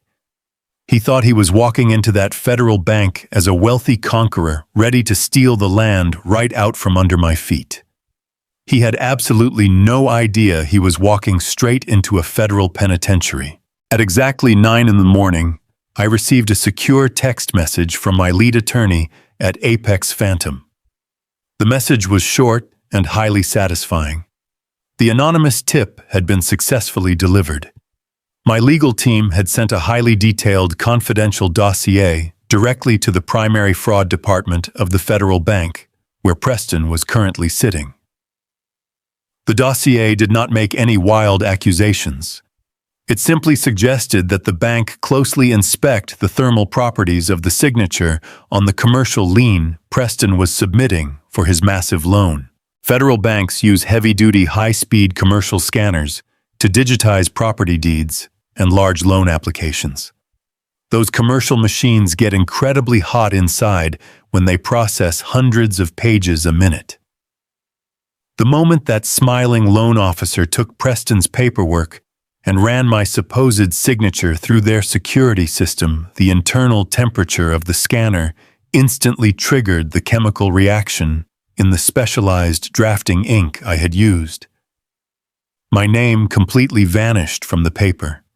It evaporated into thin air, leaving absolutely nothing but a blank line where my legally binding signature was supposed to be. Preston was suddenly sitting in a federal banking office, holding a massive commercial loan application secured by absolutely nothing. He was attempting to secure millions of dollars across state banking lines using a forged invisible signature. In the strict eyes of the United States government, he was not just playing a rich kid prank. He was actively committing first-degree wire fraud and massive federal bank fraud. He had stepped directly onto the landmine Clara had so willingly helped him build, and the detonation was immediate. By noon, I was back in the cab of my truck, eating a simple ham sandwich and listening to the live audio feed from the hidden microphones I had placed inside my home. I knew the fallout would hit Clara first. I heard the sharp ringing of her cell phone echo through the quiet of our upscale living room. She answered it quickly, probably expecting to hear from her wealthy lover Sterling Cross. Instead, she was met with the frantic, terrified voice of her brother. Preston was hyperventilating. His voice was pitched so high it sounded like he was physically gasping for oxygen. "Clara," he screamed into the phone. "You have to help me right now." They flagged the documents. Clara demanded to know what he was talking about. Her voice was dripping with that usual Kensington arrogance, but I could hear the slight tremor of genuine panic underneath it. Preston told her that the loan officer took the papers to copy them, and when he came back, my signature was completely gone. He said the bank manager immediately called federal security and locked the doors. Preston had literally run out of the bank, dropping his expensive leather briefcase and fleeing to his car before the authorities could physically detain him in the lobby. "The FBI is looking into the application right now, Clara," he sobbed uncontrollably. "My friend at the bank texted me that they are pulling the security footage and freezing my accounts. I am facing federal prison time, Clara. And the bookies just called me again. They know the loan fell through. They said if I do not give them $100,000 in pure cash by tonight, they are going to find me and end my life. You have to give me the money, Clara. You have to empty your joint accounts with Harrison right now so I can pay them off and disappear." I listened to my wife pace heavily across the hardwood floors of our living room. Her frantic breathing filled my earpiece. The walls were rapidly closing in on her perfectly constructed false reality. She told Preston to calm down and promised she would fix it. She told him she would log into my primary savings account, wire the cash immediately, and figure out how to hide the missing funds from me later. I smiled a very slow, very cold smile in the dark cabin of my truck. I took a bite of my sandwich and waited for the final shoe to drop. I heard Clara rushing down the hallway to her home office. I heard the frantic tapping of her manicured fingers on her laptop keyboard. She was eagerly logging into the joint accounts, the very accounts I had spent years filling with honest, hard-earned money to ensure she always felt secure and protected. For 30 years, I had provided a massive financial safety net for this woman, and she was about to use it to fund a fleeing felon without a single shred of remorse. But Clara was in for a brutal awakening. The day after I found out about her affair and her corporate espionage, I had quietly and legally moved every single dime of my personal wealth into an impenetrable private trust. I left exactly $12.50 in our joint checking account, just to keep the routing numbers active. I listened to her hit the refresh button on her keyboard over and over again. The frantic clicking grew louder and more desperate. Then I heard a sharp gasp of pure shock. The money was gone. Every single account she had access to was completely drained. She dialed the bank customer service line, her voice shaking with absolute terror. She demanded to know where the funds were, acting highly offended that her balances were showing zero. The representative simply told her she would have to speak with the primary account holder regarding any recent security restrictions. She slammed the laptop shut and let out a scream of pure animal frustration. It was finally time for me to go home and play my part. I drove back to the house whistling a soft blues tune. I unlocked the heavy oak front door and stepped inside, deliberately wiping my dirty work boots on the entry mat. Clara came flying out of her office looking like she had just seen a ghost. Her face was pale, her hair was disheveled, and her eyes were wide with a deep, primal panic. "Harrison!" she stammered, rushing up to me and grabbing my arms. "Harrison, we have a massive emergency. I just went to pay the monthly utility bills and our joint accounts are completely empty." "Where is the money, Harrison? We have zero available funds." I looked down at her, keeping my face completely relaxed and warm. I channeled every single ounce of the simple, hard-working mechanic she believed me to be. I gently patted her trembling hands and let out a long, tired sigh. "Oh, honey," I said, my voice thick with exaggerated folksy innocence. "I am so sorry. I completely forgot to mention that to you this morning before I left for the shop. The regional bank manager called me yesterday afternoon. He said there was some highly suspicious activity on our accounts." I scratched my chin, acting slightly confused and deeply troubled by the whole ordeal. He said it looked like someone was trying to make a bunch of unauthorized transfers to some strange offshore accounts. They were very worried we were being hacked by some international cyber criminals. I watched the blood completely drain from Clara's face. She stopped breathing. She knew exactly what those offshore transfers were. They were the very same transfers she had been making for months to steal from my business and secretly fund her brother's dangerous gambling habits. She was the cyber criminal. I continued speaking, keeping my tone incredibly gentle and naive. So the bank said for our own personal protection, they had to completely lock down all of our funds, I told her, shaking my head in mild annoyance. They transferred everything into a secure holding vault while they run a full federal investigation on the fraud. They said nobody can touch a single penny for at least 30 days while the authorities track down the thieves. Isn't that just the most annoying thing in the world, honey? Now we have to wait a whole month just to buy groceries. I looked her right in the eyes, offering her a warm, comforting smile. Clara was completely paralyzed. She stood frozen in the foyer, her mouth opening and closing, without any sound coming out. If she admitted that she desperately needed the money right now, she would have to admit she was stealing it in the first place. If she pushed the issue, she would expose her brother's federal crime and her own complicity in his fraud. She was completely and utterly trapped in a heavy iron cage built entirely out of her own lies.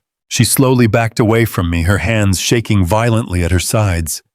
She whispered that she felt a terrible migraine coming on and needed to go lie down. I watched her stumble up the grand staircase, looking like a woman walking slowly to the gallows. She had absolutely no money to save her brother. Preston was currently running for his life from angry bookies and federal agents.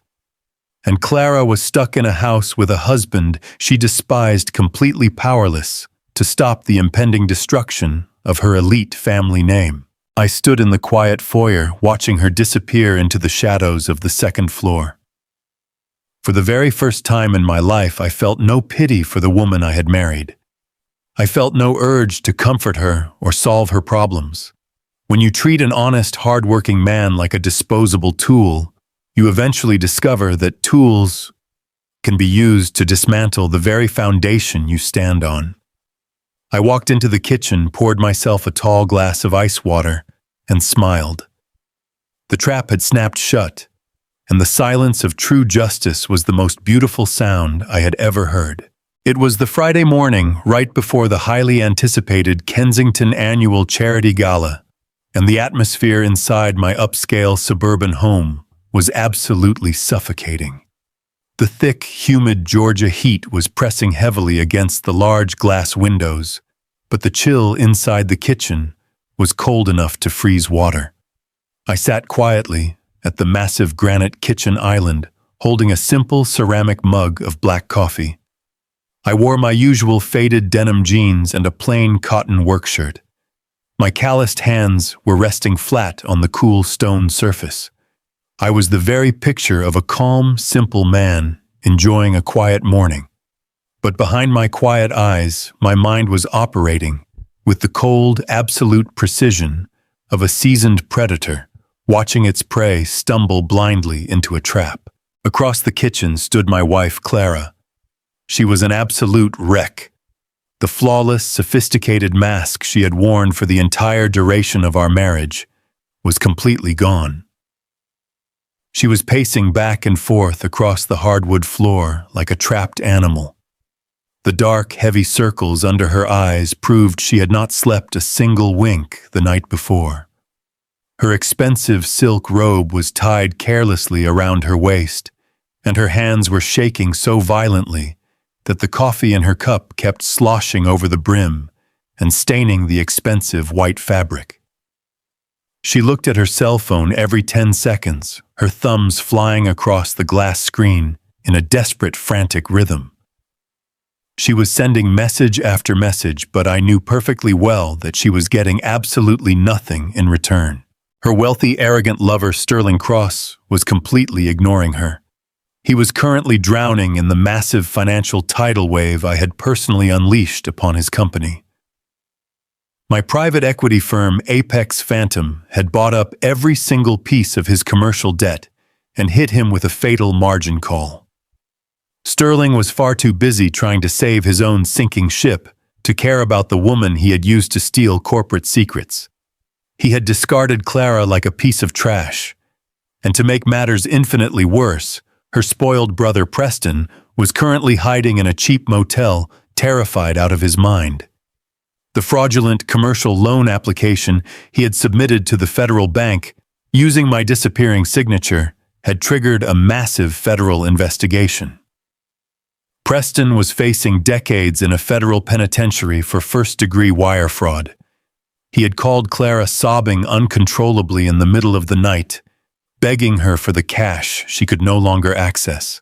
Clara had hit absolute rock bottom. Her lover had abandoned her.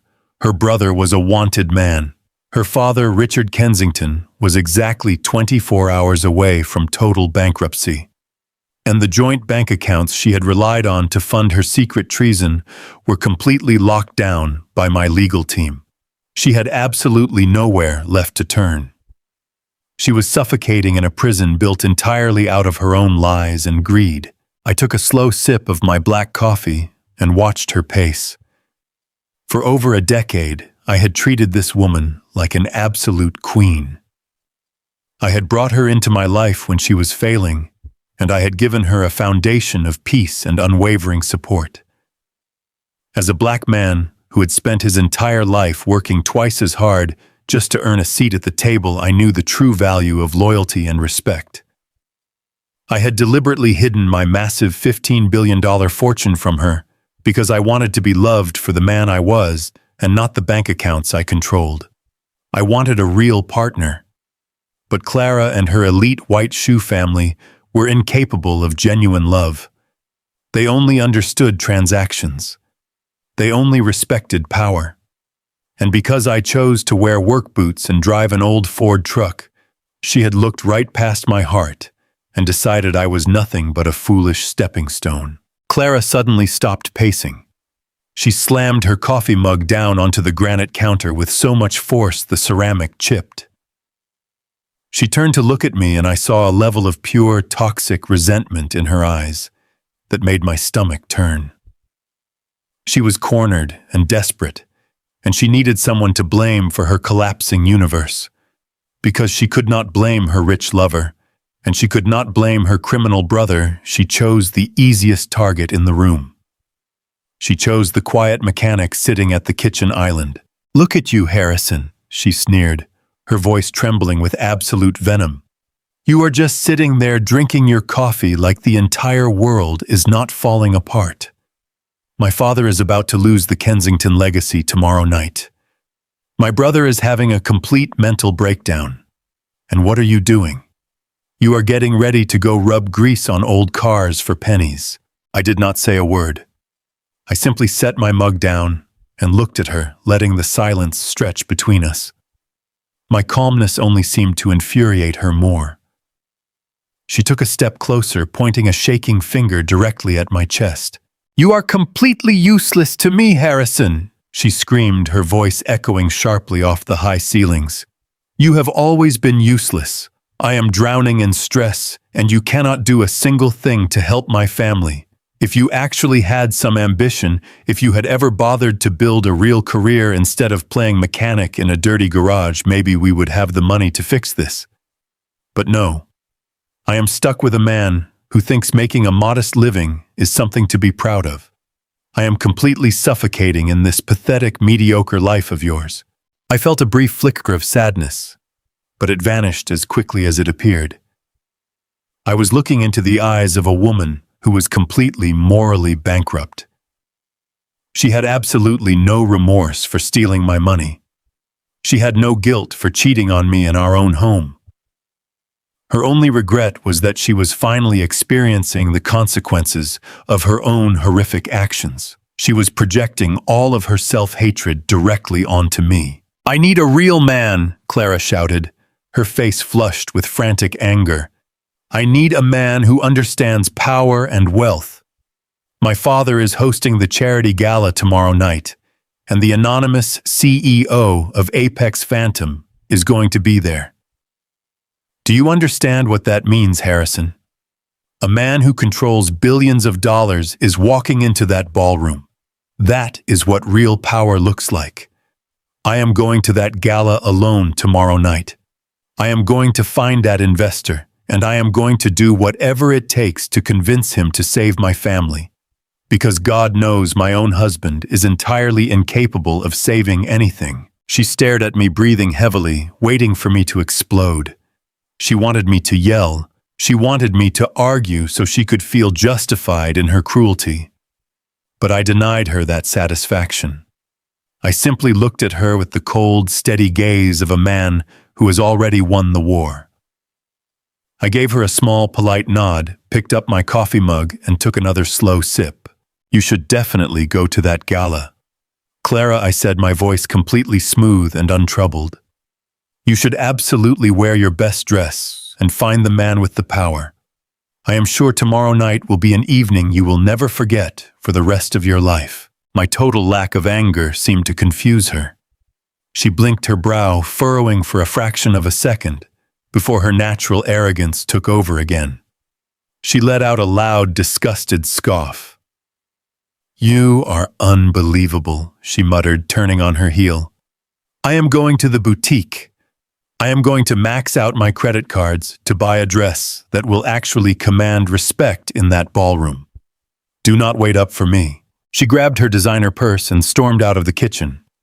I listened to the heavy front door slam shut, sending a vibration through the floorboards. I heard the engine of her luxury SUV start up and speed out of the driveway. The house was finally completely silent again. I sat alone in the large, empty kitchen and let out a long, deep breath. The performance was over. The stage was completely set.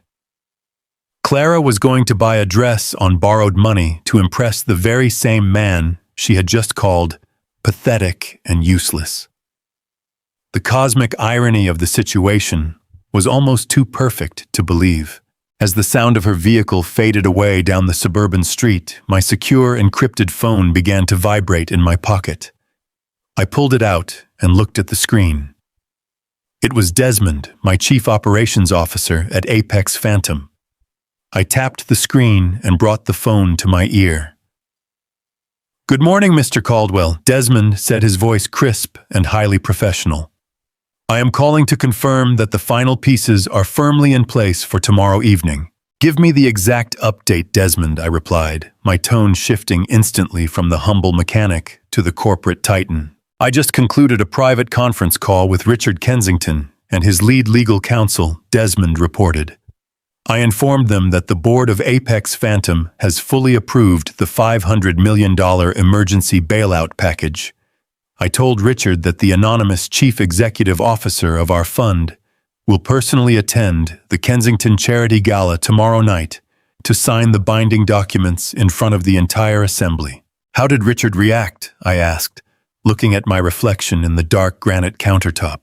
The man actually wept on the phone, Sir Desmond said, with a faint trace of amusement in his voice.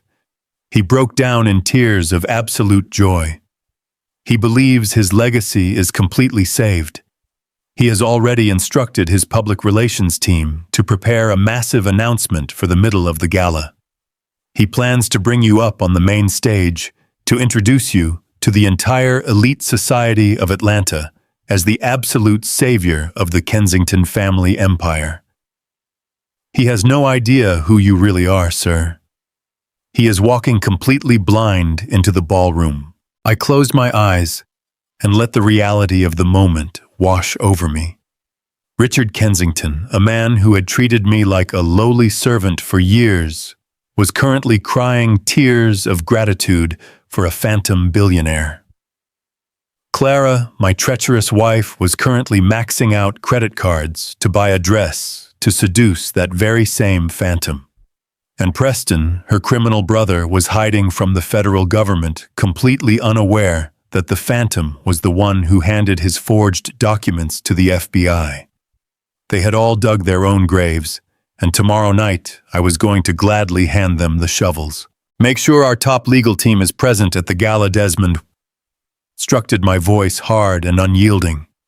I want the complete financial dossiers on Sterling Cross, the fraud evidence against Preston, and the audio transcripts of Clara's corporate espionage loaded onto a secure flash drive. Bring our best security personnel. Tomorrow night is not going to be a simple business transaction. It is going to be a total demolition. Everything is prepared exactly to your specifications, Mr. Caldwell Desmond replied. We will see you at the venue tomorrow evening. I hung up the phone and set it gently on the counter. I stood up from the kitchen island and walked slowly up the grand staircase to the master bedroom. I bypassed Clara's massive walk-in closet filled with thousands of dollars worth of designer clothes paid for by my hard work. I walked to my side of the room and opened the heavy wooden doors of my private wardrobe. Way in the back, hidden behind my old flannel work shirts and faded denim jeans, was a black garment bag. I unzipped the heavy canvas and pulled out a perfectly tailored, bespoke tuxedo. I had purchased it years ago in London, during a major corporate merger, but I had never worn it in Atlanta. I ran my calloused hand over the fine lapels of the jacket. For a decade, I had hidden my true self to make a woman feel secure. I had swallowed my pride, accepted the insults of her elite family, and played the role of the simple background character. I had offered them genuine kindness, and they had returned it with absolute malice. They firmly believed that loud money and arrogant posturing made them untouchable.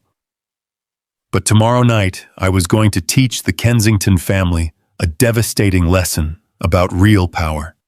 Real power does not need to shout. Real power does not need to show off. Real power simply watches, listens, and waits for the absolute perfect moment to strike. I hung the tuxedo on the doorframe, making sure it was completely ready for the gala.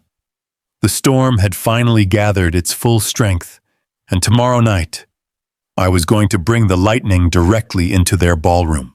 The Buckhead estate was a sprawling monument to old Southern money and generational arrogance. I handed the keys of a rented, understated black sedan to the valet and stepped onto the pristine cobblestone driveway. Tonight was the annual Kensington Charity Gala, and the heavy evening air was thick with the scent of expensive floral arrangements and desperate greed.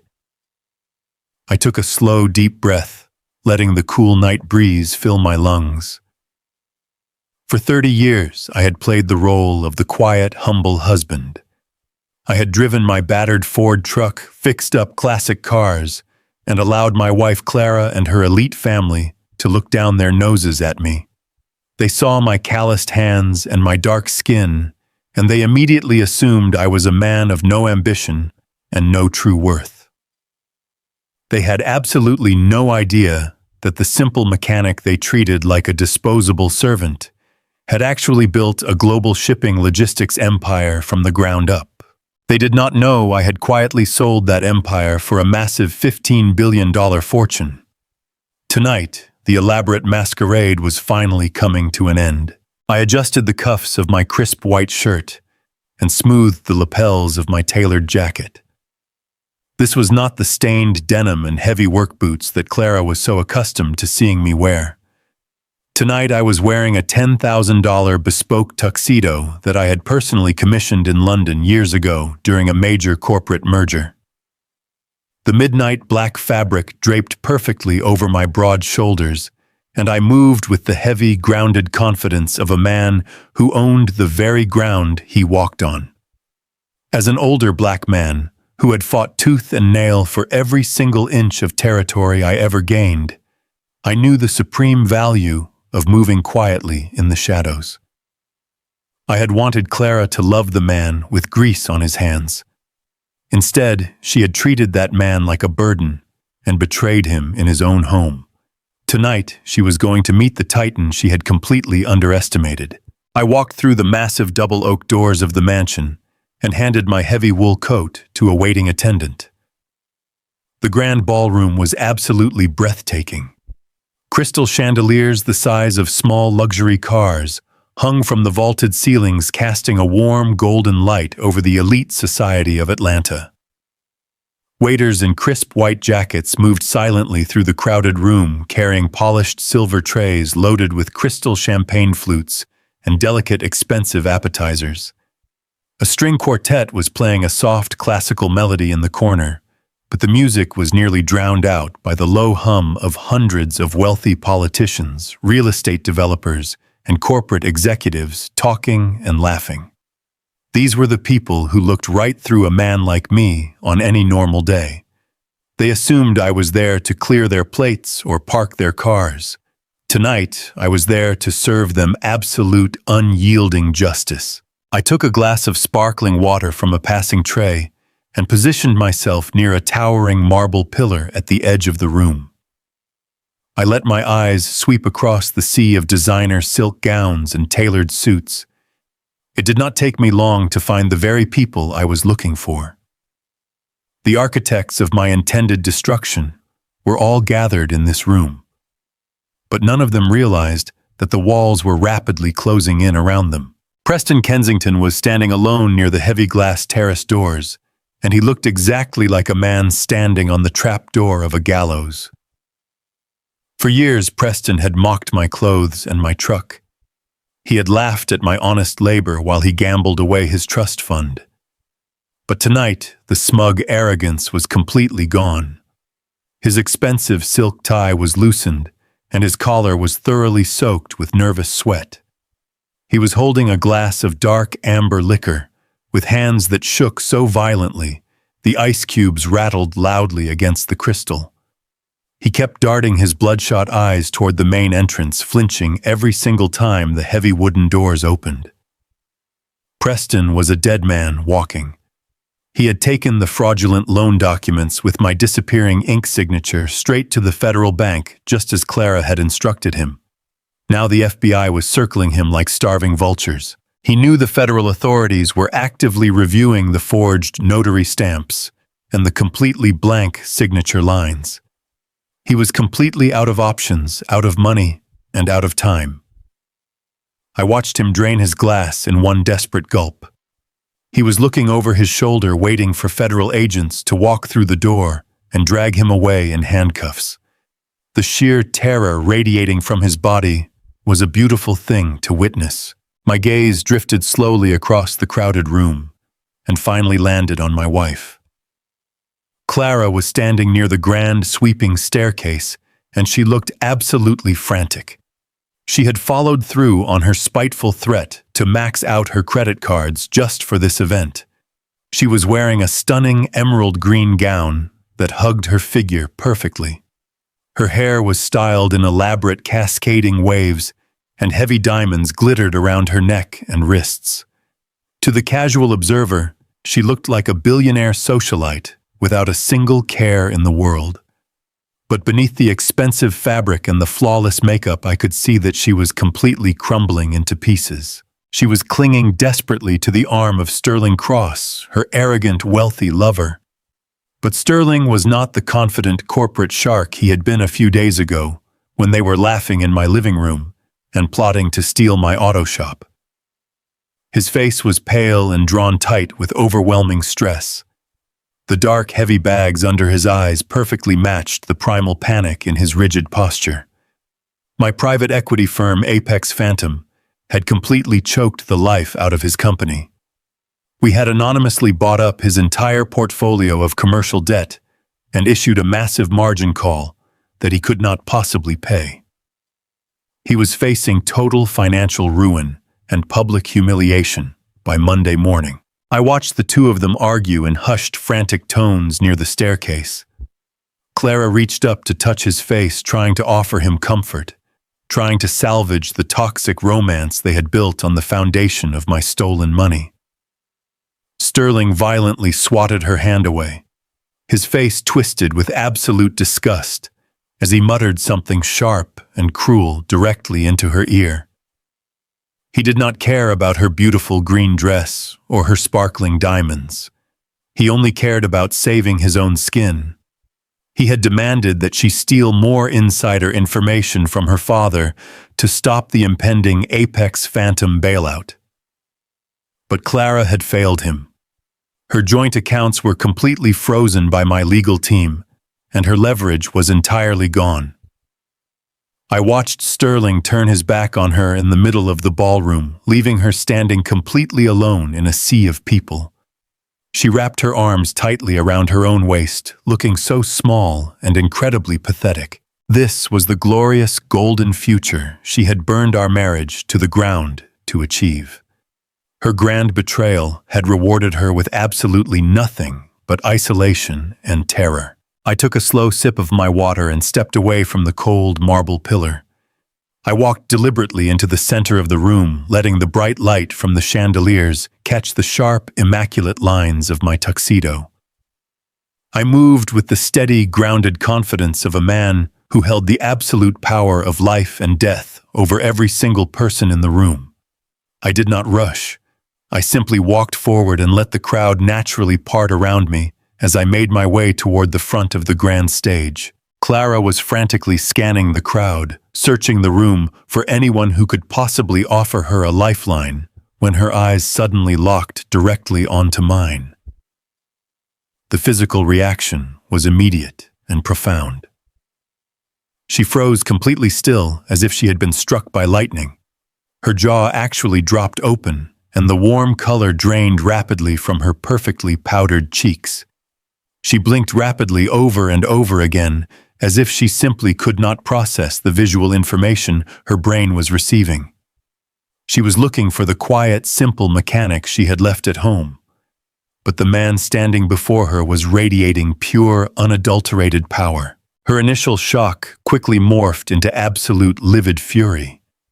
She glanced around the crowded room, terrified that someone from her elite social circle would recognize the lowly blue-collar husband she was so deeply ashamed of. She marched aggressively across the ballroom floor, her high heels clicking sharply against the polished wood. She intercepted me near a large, elaborate floral arrangement, grabbing my arm with a grip like a metal vise. Her sharp fingernails dug deeply into the expensive fabric of my jacket. "What in the world are you doing here, Harrison?" She hissed, her voice a frantic, venomous whisper designed to avoid drawing attention. "I explicitly told you to stay away from this event. You have absolutely no business being here in a place like this." I looked down at her shaking hand gripping my arm, and then I looked directly into her dark, panicked eyes. I did not flinch. I did not offer my usual warm smile. I did not apologize for breathing the same air as her wealthy friends. I simply let the cold, hard reality of my gaze wash over her until she visibly trembled. "This is a highly exclusive black tie event."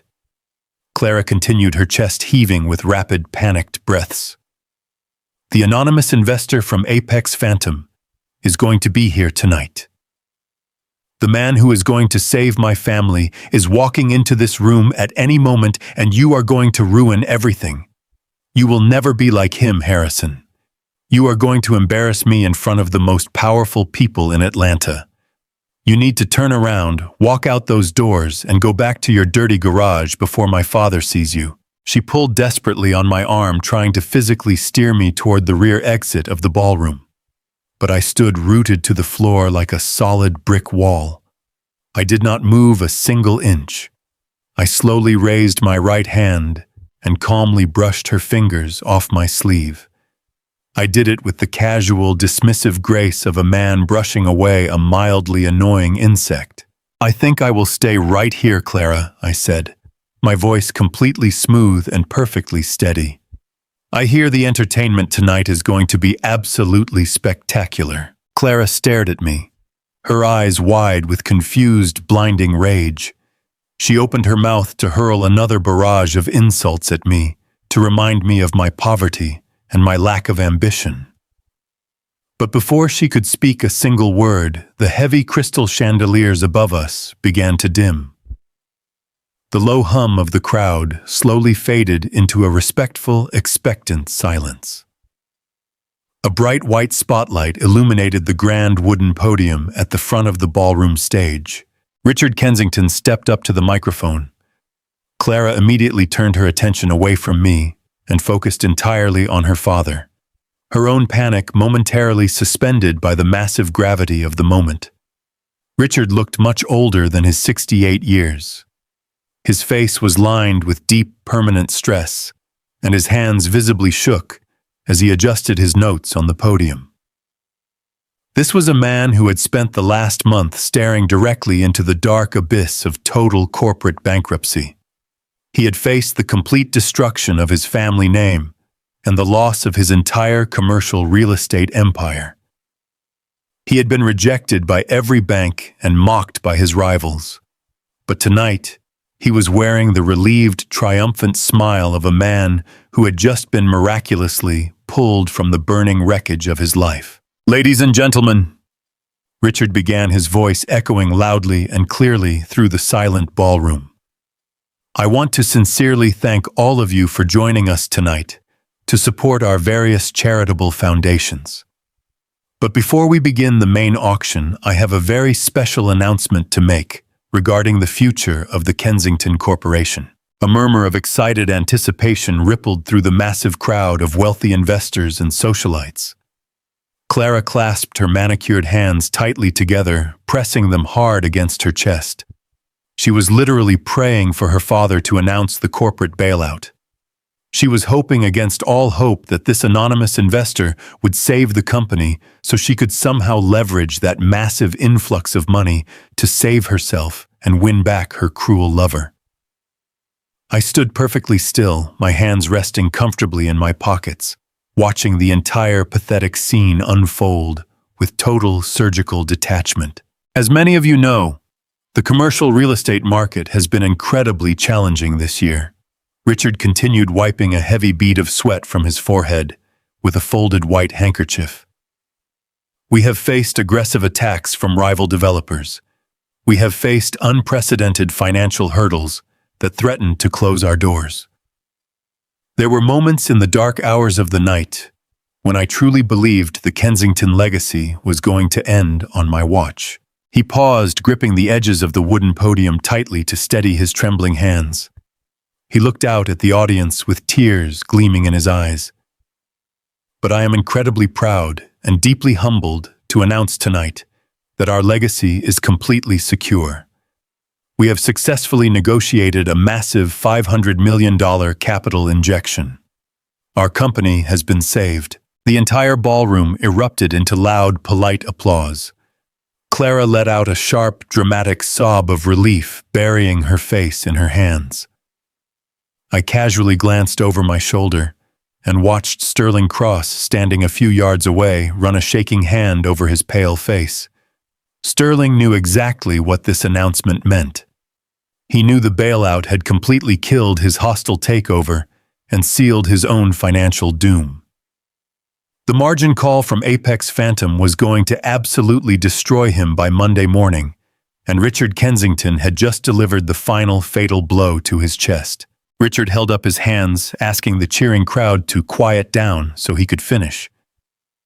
"But the most extraordinary part of this entire rescue is the investor who stepped forward to save us," he said, his voice thick with genuine raw emotion. "The chief executive officer of Apex Phantom has chosen to remain completely anonymous throughout this entire rigorous process. He is a man of immense wealth and unparalleled private power. He has asked for nothing but a formal face-to-face meeting here tonight to sign the final binding documents in front of our community." Richard looked out over the sea of eager faces, his eyes scanning the crowded room with desperate, searching gratitude. He was looking for the billionaire savior who was going to hand him a blank check and save his family from ruin. "I have been told by his legal team that this extraordinary man is currently standing right here in this room with us tonight," Richard announced, his voice rising with theatrical flair. "I want to ask him to please step forward. I want the entire city of Atlanta to recognize the man who saved the Kensington family. Sir, whoever you are, wherever you are standing, please come up to this stage and let us give you the absolute respect and honor you deserve." The Buckhead estate was a sprawling monument to old Southern money and generational arrogance. I handed the keys of a rented, understated black sedan to the valet and stepped onto the pristine cobblestone driveway. Tonight was the annual Kensington Charity Gala, and the heavy evening air was thick with the scent of expensive floral arrangements and desperate greed. I took a slow, deep breath, letting the cool night breeze fill my lungs. For 30 years, I had played the role of the quiet, humble husband. I had driven my battered Ford truck, fixed up classic cars, and allowed my wife Clara and her elite family to look down their noses at me. They saw my calloused hands and my dark skin, and they immediately assumed I was a man of no ambition and no true worth. They had absolutely no idea that the simple mechanic they treated like a disposable servant had actually built a global shipping logistics empire from the ground up.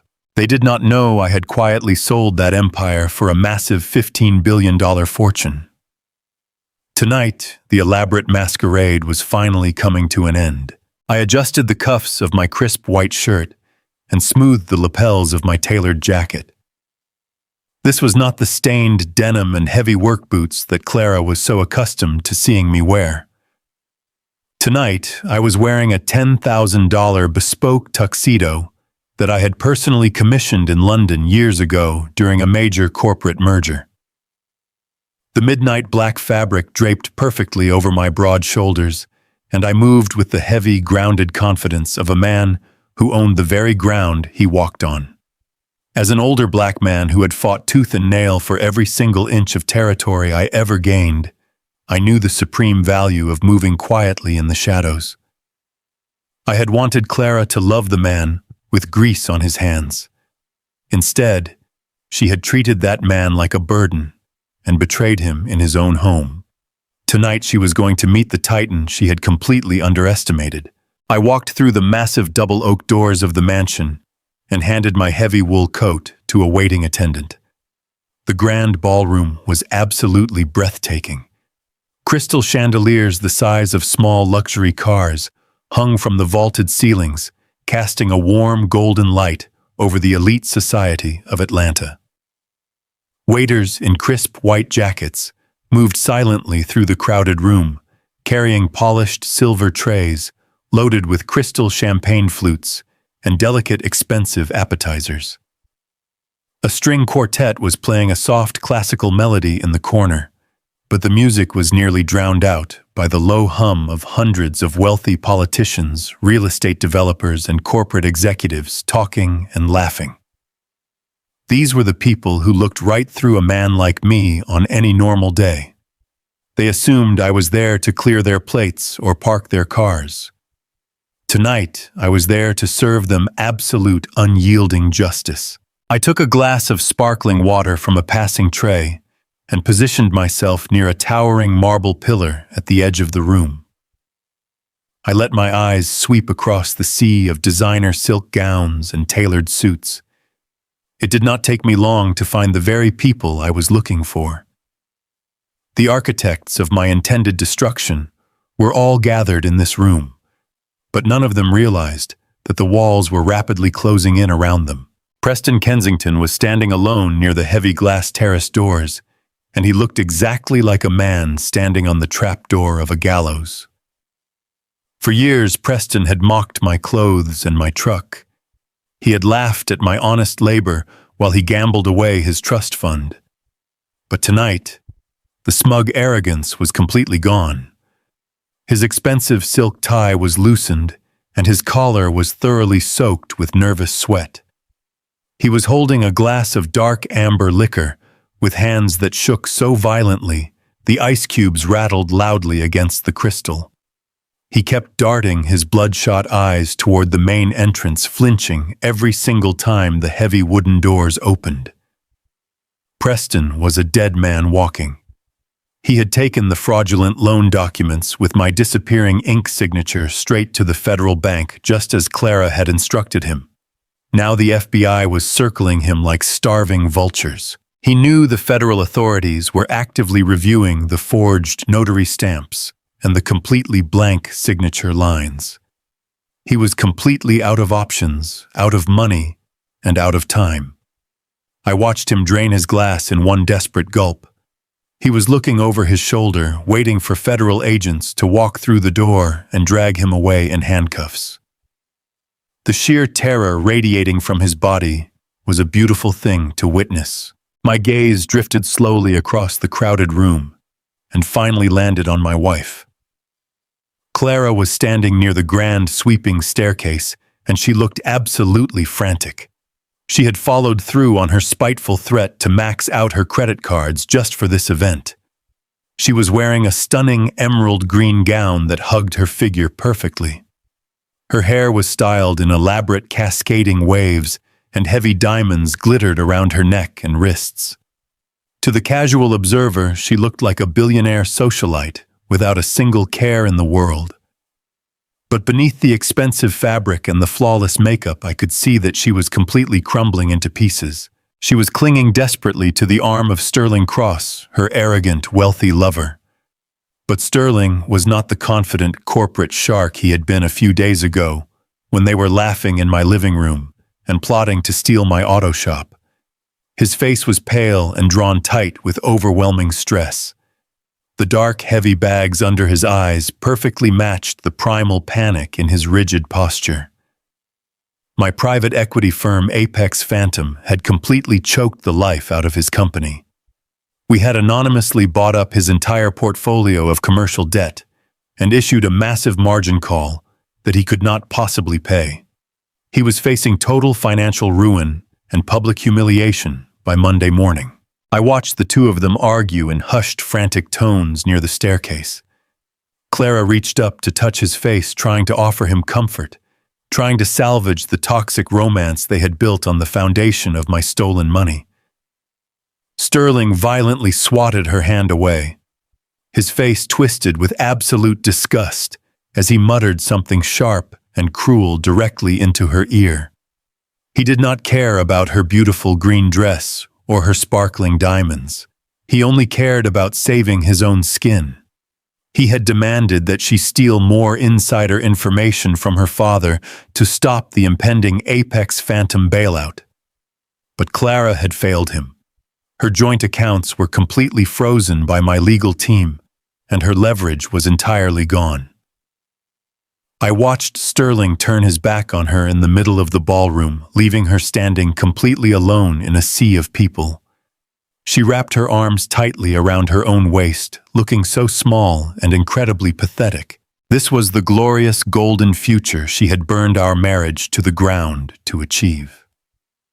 Her grand betrayal had rewarded her with absolutely nothing but isolation and terror. I took a slow sip of my water and stepped away from the cold marble pillar. I walked deliberately into the center of the room, letting the bright light from the chandeliers catch the sharp, immaculate lines of my tuxedo. I moved with the steady, grounded confidence of a man who held the absolute power of life and death over every single person in the room. I did not rush. I simply walked forward and let the crowd naturally part around me as I made my way toward the front of the grand stage. Clara was frantically scanning the crowd, searching the room for anyone who could possibly offer her a lifeline, when her eyes suddenly locked directly onto mine. The physical reaction was immediate and profound. She froze completely still, as if she had been struck by lightning. Her jaw actually dropped open, and the warm color drained rapidly from her perfectly powdered cheeks. She blinked rapidly over and over again, as if she simply could not process the visual information her brain was receiving. She was looking for the quiet, simple mechanic she had left at home. But the man standing before her was radiating pure, unadulterated power. Her initial shock quickly morphed into absolute livid fury. She glanced around the crowded room, terrified that someone from her elite social circle would recognize the lowly blue-collar husband she was so deeply ashamed of. She marched aggressively across the ballroom floor, her high heels clicking sharply against the polished wood. She intercepted me near a large, elaborate floral arrangement, grabbing my arm with a grip like a metal vise. Her sharp fingernails dug deeply into the expensive fabric of my jacket. "What in the world are you doing here, Harrison?" She hissed, her voice a frantic, venomous whisper designed to avoid drawing attention. "I explicitly told you to stay away from this event. You have absolutely no business being here in a place like this." I looked down at her shaking hand, gripping my arm, and then I looked directly into her dark, panicked eyes. I did not flinch. I did not offer my usual warm smile. I did not apologize for breathing the same air as her wealthy friends. I simply let the cold, hard reality of my gaze wash over her until she visibly trembled. "This is a highly exclusive black tie event," Clara continued, her chest heaving with rapid, panicked breaths. "The anonymous investor from Apex Phantom is going to be here tonight. The man who is going to save my family is walking into this room at any moment, and you are going to ruin everything. You will never be like him, Harrison. You are going to embarrass me in front of the most powerful people in Atlanta. You need to turn around, walk out those doors, and go back to your dirty garage before my father sees you." She pulled desperately on my arm, trying to physically steer me toward the rear exit of the ballroom. But I stood rooted to the floor like a solid brick wall. I did not move a single inch. I slowly raised my right hand and calmly brushed her fingers off my sleeve. I did it with the casual, dismissive grace of a man brushing away a mildly annoying insect. "I think I will stay right here, Clara," I said, my voice completely smooth and perfectly steady. "I hear the entertainment tonight is going to be absolutely spectacular." Clara stared at me, her eyes wide with confused, blinding rage. She opened her mouth to hurl another barrage of insults at me to remind me of my poverty and my lack of ambition. But before she could speak a single word, the heavy crystal chandeliers above us began to dim. The low hum of the crowd slowly faded into a respectful, expectant silence. A bright white spotlight illuminated the grand wooden podium at the front of the ballroom stage. Richard Kensington stepped up to the microphone. Clara immediately turned her attention away from me and focused entirely on her father. Her own panic momentarily suspended by the massive gravity of the moment. Richard looked much older than his 68 years. His face was lined with deep, permanent stress, and his hands visibly shook as he adjusted his notes on the podium. This was a man who had spent the last month staring directly into the dark abyss of total corporate bankruptcy.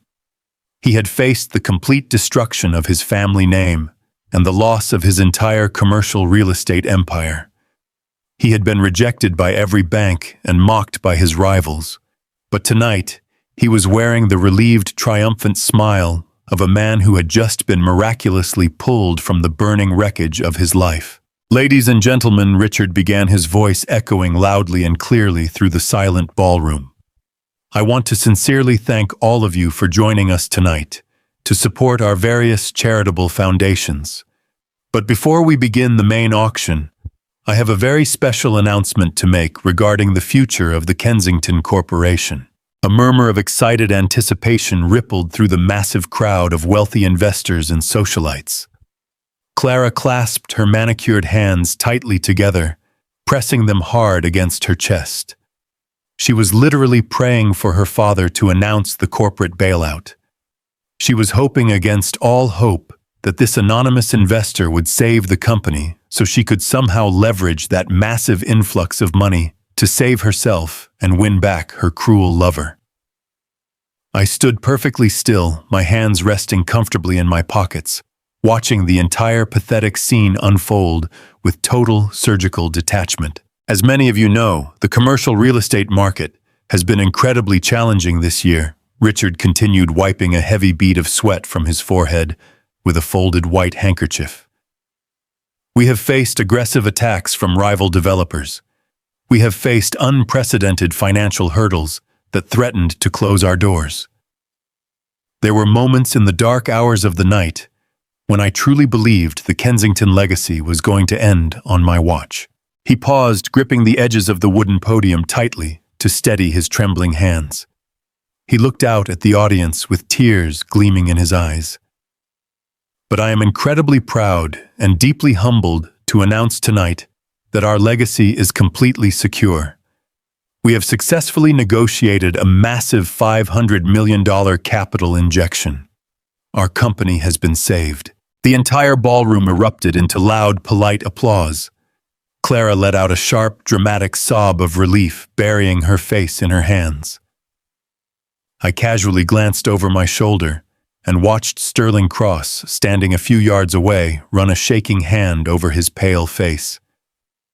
Sterling knew exactly what this announcement meant. He knew the bailout had completely killed his hostile takeover and sealed his own financial doom. The margin call from Apex Phantom was going to absolutely destroy him by Monday morning, and Richard Kensington had just delivered the final fatal blow to his chest. Richard held up his hands, asking the cheering crowd to quiet down so he could finish. But the most extraordinary part of this entire rescue is the investor who stepped forward to save us, he said, his voice thick with genuine raw emotion. The chief executive officer of Apex Phantom has chosen to remain completely anonymous throughout this entire rigorous process. He is a man of immense wealth and unparalleled private power. He has asked for nothing but a formal face-to-face meeting here tonight to sign the final binding documents in front of our community. Richard looked out over the sea of eager faces, his eyes scanning the crowded room with desperate, searching gratitude. He was looking for the billionaire savior who was going to hand him a blank check and save his family from ruin. I have been told by his legal team that this extraordinary man is currently standing right here in this room with us tonight. Richard announced, his voice rising with theatrical flair. I want to ask him to please step forward. I want the entire city of Atlanta to recognize the man who saved the Kensington family. Sir, whoever you are, wherever you are standing, please come up to this stage and let us give you the absolute respect and honor you deserve. The heavy silence in the grand ballroom was absolutely deafening. Richard Kensington stood at the wooden podium, with tears of relief shining in his eyes, waiting for the mysterious billionaire who had just saved his entire commercial real estate empire to reveal himself. He scanned the crowd of Atlanta elite, looking past at the silk dresses and tailored suits, searching for a stranger. He did not know that the man who held his entire legacy in the palm of his hand was already making his way to the front of the room. I took a slow, deliberate breath and took my first step forward. My black bespoke tuxedo moved perfectly with my stride. For 30 years I had walked softly in this world. I had kept my head down, worked hard with my calloused hands, and let these arrogant people treat me like an invisible peasant. But tonight, my footsteps were loud and heavy on the polished hardwood floor. Clara was standing just a few feet away from me. When she saw me moving toward the main stage, her eyes went wide with absolute horror. She lunged forward and grabbed my arm, her sharp fingernails digging deeply into the expensive fabric of my jacket. "What are you doing?" she hissed, her voice trembling with panic and rage. "Are you completely insane, Harrison? I told you to stay in the back. You are going to humiliate me in front of the Apex Phantom investor. Stop walking right now before my father has you thrown out by security." I did not even break my stride. I simply turned my head and looked down at her. I gave her the exact same cold, unfeeling gaze I had practiced in the dark cabin of my old Ford truck. I gently but firmly brushed her shaking hand off my arm without saying a single word. I left her standing there frozen in confusion and continued my walk toward the brightly lit stage. The crowd of wealthy politicians and corporate executives naturally parted around me. Some of them looked confused seeing Clara's simple mechanic husband walking to the front. Richard Kensington noticed the movement in the crowd. He leaned over the podium, his brow furrowing in deep irritation as he saw me approaching the stairs. He opened his mouth probably to tell me to get back to the shadows where I belonged. But before Richard could speak a single syllable, my chief operations officer stepped out from the side of the stage. Desmond was wearing a sharp gray suit, holding a sleek silver tablet. He walked directly up to the microphone, standing right next to Richard. The entire ballroom held its collective breath. Desmond looked out over the sea of faces and spoke with a voice that rang clear and absolute. "Ladies and gentlemen," he announced, his words echoing off the crystal chandeliers. "Please direct your attention to the center aisle. It is my profound honor to introduce to you the anonymous Chief Executive Officer of Apex Phantom. Please welcome Mr. Harrison Caldwell." The absolute cinematic shock that rippled through that massive ballroom was something I will remember until the day I die. It was as if all the oxygen had been instantly sucked out of the room. Nobody moved. Nobody breathed. Hundreds of pairs of eyes shifted from Desmond down to me standing at the base of the stairs in my $10,000 suit. I turned slightly to look back at Clara. Her physical reaction was incredibly raw. Her knees literally buckled beneath her. She grabbed the edge of a marble pillar just to keep herself from collapsing onto the floor. The warm color completely drained from her perfectly painted face, leaving her looking like a pale, hollow ghost. Her mouth hung open in silent terror as she stared at the simple black mechanic she had abused, mocked, and betrayed for a decade. She was looking at the man she thought was too stupid to read a tax document and realizing he was the billionaire titan who secretly owned her entire world. Across the room, I heard the sharp, shattering sound of expensive crystal hitting the floor. I shifted my gaze and saw Sterling Cross. He had dropped his champagne glass. The golden liquid was soaking into the expensive carpet at his feet, but he did not even notice. Sterling was staring at me with a look of pure primal panic. I could practically see the gears grinding in his arrogant head as he connected the devastating dots. The anonymous private equity firm that had just bought up all his commercial debt and issued a fatal margin call was Apex Phantom. The man who owned Apex Phantom was Harrison Caldwell. The man whose wife he had been sleeping with in my own living room was the exact same man who had just bankrupted him. Sterling Cross realized he had walked blindly into an elaborate execution, and I was holding the axe. I slowly walked up the carpeted stairs and stepped onto the main stage. Richard Kensington looked like he was having a physical medical emergency. He backed away from the podium, his hands shaking violently. "Harrison," he stammered, his voice barely a whisper. You are the investor. You are Apex Phantom." I simply nodded at him and stepped up to the microphone. I looked out at the silent sea of elite socialites, corporate sharks, and treacherous family members. I did not yell. I did not raise my voice. When you possess true absolute power, you do not need to shout to make people listen. I spoke with a chilling calmness that cut through the humid Georgia night like a frozen blade. "Good evening," I said, my voice steady and deep. "Richard is entirely correct. Apex Phantom is indeed providing the $500 million capital injection to save the Kensington commercial real estate empire from total collapse." A murmur of confusion and relief washed through the crowd. I held up my hand, and the room instantly went dead silent again. But I continued, my firm gaze sweeping over the audience. "I do not hand out $500 million without strict restructuring conditions. When I acquire an asset, I demand total transparency. I demand loyalty. And most importantly, I completely clean house of any toxic liabilities." I reached into my inner jacket pocket and pulled out a small silver flash drive. I handed it to Desmond, who immediately plugged it into the master console controlling the massive digital screens behind the stage. For the past several months, I have been conducting a very deep private audit of the Kensington family, I announced to the crowd. What I found was a level of corruption, greed, and betrayal that threatens the very foundation of this company. Tonight, we are going to expose the rot so we can cut it out completely.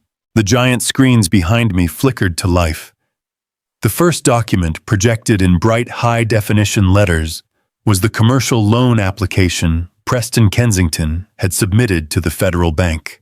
I looked down into the crowd and found Preston cowering near the terrace doors. "This is Preston Kensington," I said, pointing directly at him. Just 2 days ago, Preston walked into a federally insured bank and submitted this commercial lien, attempting to secure a massive cash loan using my auto restoration shop as collateral. He needed the money to pay off violent underground gambling debts. What Preston did not know is that I signed those documents using thermal-sensitive disappearing ink. When the bank scanned the papers, my signature vanished. The crowd gasped audibly. I saw wealthy investors stepping away from Preston as if he had a contagious disease. Preston is currently under active investigation by the Federal Bureau of Investigation for first-degree wire fraud and massive federal bank fraud. I declared, my voice ringing with righteous authority. He is a criminal liability to this company, and as of this exact moment, he is completely cut off from all Kensington assets. Richard Kensington let out a loud groan, covering his face with his trembling hands. But I was not finished.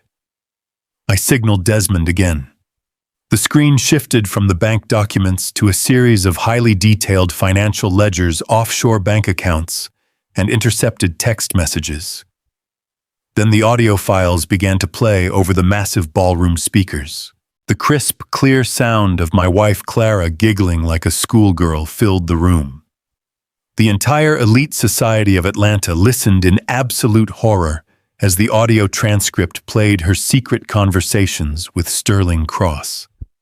They heard Clara confessing that she had been sleeping with Sterling for over 2 years right under my nose. They heard her bragging about being the corporate mole actively feeding Sterling her father's highly confidential corporate secrets. They heard her handing over the internal financial reports, the leverage points, and the exact strategic weaknesses Sterling needed to corner the Kensington Empire and force a total collapse. I watched Clara standing by the marble pillar. She was physically shrinking, wrapping her arms around her own waist as her entire elite social circle listened to her commit corporate treason. The audio continued playing, Clara promising to burn her own family to the ground just to secure a golden parachute and run away with her wealthy lover. I stepped back up to the microphone, looking directly at Sterling Cross, who was sweating profusely near the bar. "And this is Sterling Cross," I announced, my voice echoing through the silent, horrified room. "The man who orchestrated this hostile takeover using stolen information provided by my own wife. Mr. Cross thought he was a very clever predator, but he over-leveraged his entire company to fund this attack. What Mr. Cross did not realize is that my firm Apex Phantom quietly purchased every single piece of his commercial debt yesterday afternoon. We issued an immediate margin call. Sterling Cross is completely bankrupt as of this morning. He has absolutely nothing left." Sterling let out a strangled, pathetic cry. He looked around the room at the wealthy bankers and developers he used to call his peers. They were staring at him with total, absolute disgust. He was a ruined man in every sense of the word. He turned on his heel, shoved a waiter out of his way, and literally ran out the front doors of the mansion, fleeing into the dark Atlanta night like a coward. I turned my attention back to Richard Kensington, who was leaning heavily against the back wall of the stage, clutching his chest. "Richard," I said, my tone softening just a fraction, "I am saving your company tonight, because a legacy built on decades of hard work should not be destroyed by the greed of spoiled children. But my primary condition for this bailout is absolute. Your son and your daughter are permanently removed from the Kensington Trust. They will never touch another dime of this corporate money as long as I draw breath." Richard Kensington looked at me with tears streaming down his weathered face. He looked down at the crowd, at the ruined reputation of his family, and then he looked at me with absolute submission. He gave me a slow, trembling nod. He grabbed the microphone from the stand, his voice shaking with furious grief. "Security!" Richard bellowed, his voice cracking with emotional agony. "Security, get them out of my sight. Remove Preston and Clara from this property immediately. They are no longer part of this family. They are entirely disowned. Throw them out on the street where they belong." The burly security guards in dark suits moved swiftly through the crowd. They grabbed Preston by the arms, dragging him kicking and sobbing toward the rear exit. Clara let out a piercing, desperate scream. She broke away from the pillar and ran toward the stage. She scrambled up the carpeted stairs, tripping over the hem of her expensive emerald green gown. She collapsed onto the hard wooden floor of the stage, falling directly at my feet. "Harrison, please," she sobbed hysterically, clutching the shiny black fabric of my tuxedo pants. "Please, Harrison, you have to stop this. You have to forgive me. I am so sorry. I was confused. I was wrong. I love you, Harrison. I have always loved you. Please do not do this to me. I am your wife. We can fix this. We can go back to our beautiful home. Please, Harrison, save me." I looked down at the woman who had shared my bed for 30 years. I looked at the heavy diamonds around her neck and the tears ruining her perfectly applied makeup. I thought about the thousands of hours I had spent working under the hot Georgia sun just to make sure she was comfortable. I thought about the sheer disdain in her voice when she told her lover I was just a pathetic grease monkey who embarrassed her. I felt absolutely zero pity. There was no sadness left in my heart. There was only the cold, surgical clarity of a man delivering absolute, unyielding justice. I reached down and gently peeled her trembling fingers off my trousers. I looked deep into her panicked, tear-filled eyes, making sure she heard every single syllable of my final words to her. "You did not want a husband, Clara," I said, my voice low, smooth, and completely devoid of emotion. "You wanted a victim, and you chose the absolute wrong man." I turned my back on her, leaving her weeping on the floor of the grand stage. The security guards rushed forward, grabbing her by the arms and dragging her away as she screamed my name over and over again. Her voice faded into the distance, completely drowned out by the rising applause of the elite crowd. I walked over to the mahogany table where the binding legal documents were waiting, picked up a solid gold pen, and signed my name. The storm had finally passed over Atlanta, and the sky was completely clear. I was Harrison Caldwell. I was an older black man who knew the value of hard work. I was a simple mechanic. I was a billionaire titan. And tonight, I was finally absolutely free. 6 months have passed since the night of the Kensington Charity Gala, and the heavy, humid air of Atlanta has finally cleared. Time is a truly remarkable thing because it has a unique way of sweeping away the broken debris of a massive storm and leaving behind a perfectly clear landscape. Today, I woke up in my own quiet home feeling a profound and permanent sense of peace. The heavy, suffocating weight that had pressed down on my chest for so many long, agonizing months is completely gone. When I look back at the absolute wreckage of what happened, I do not feel any lingering anger or dark bitterness.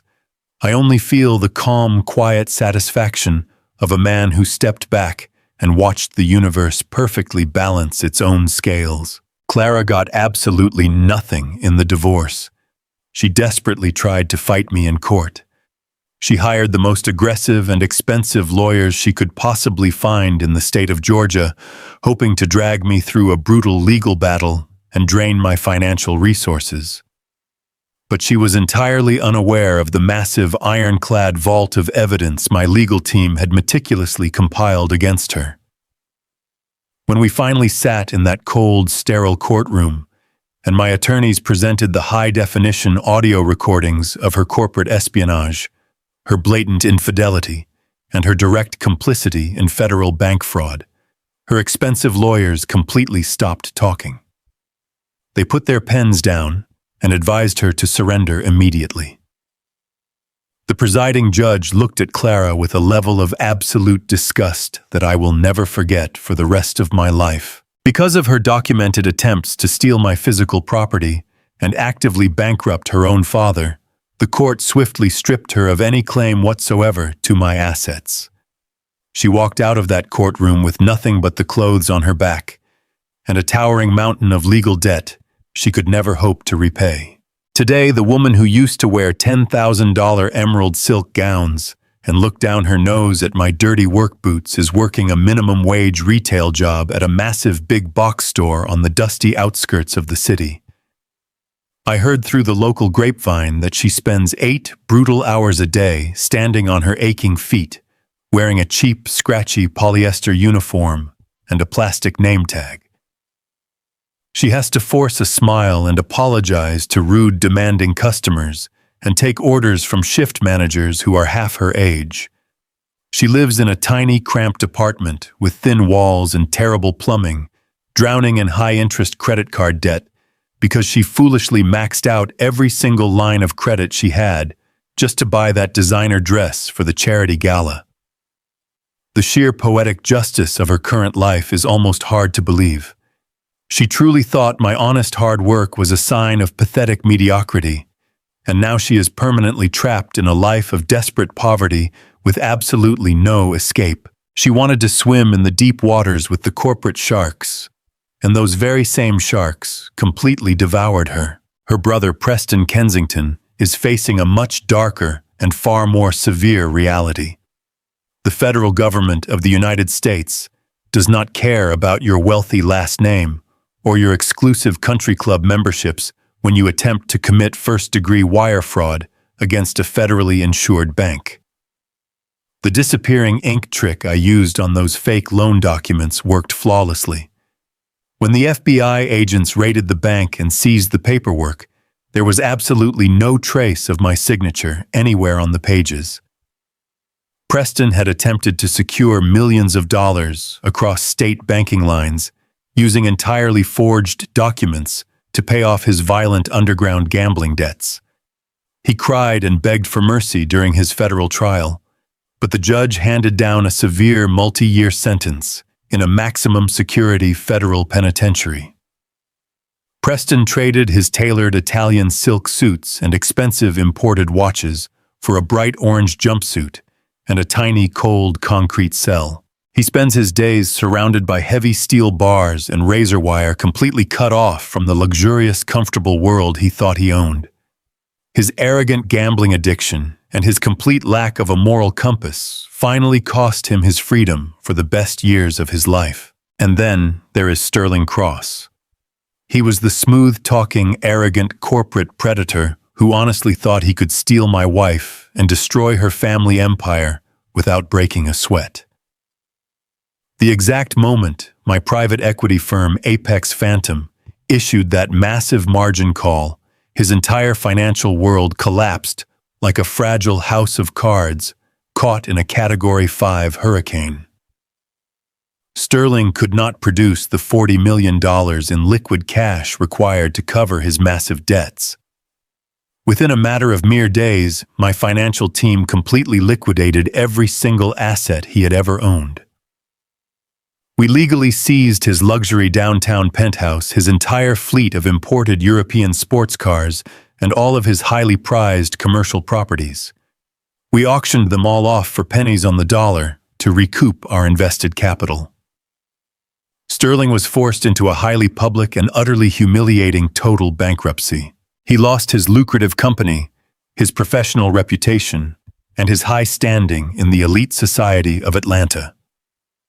He is now a ruined, broke man living in total obscurity, completely forgotten by the wealthy, shallow friends who used to drink his expensive champagne and laugh at his terrible jokes.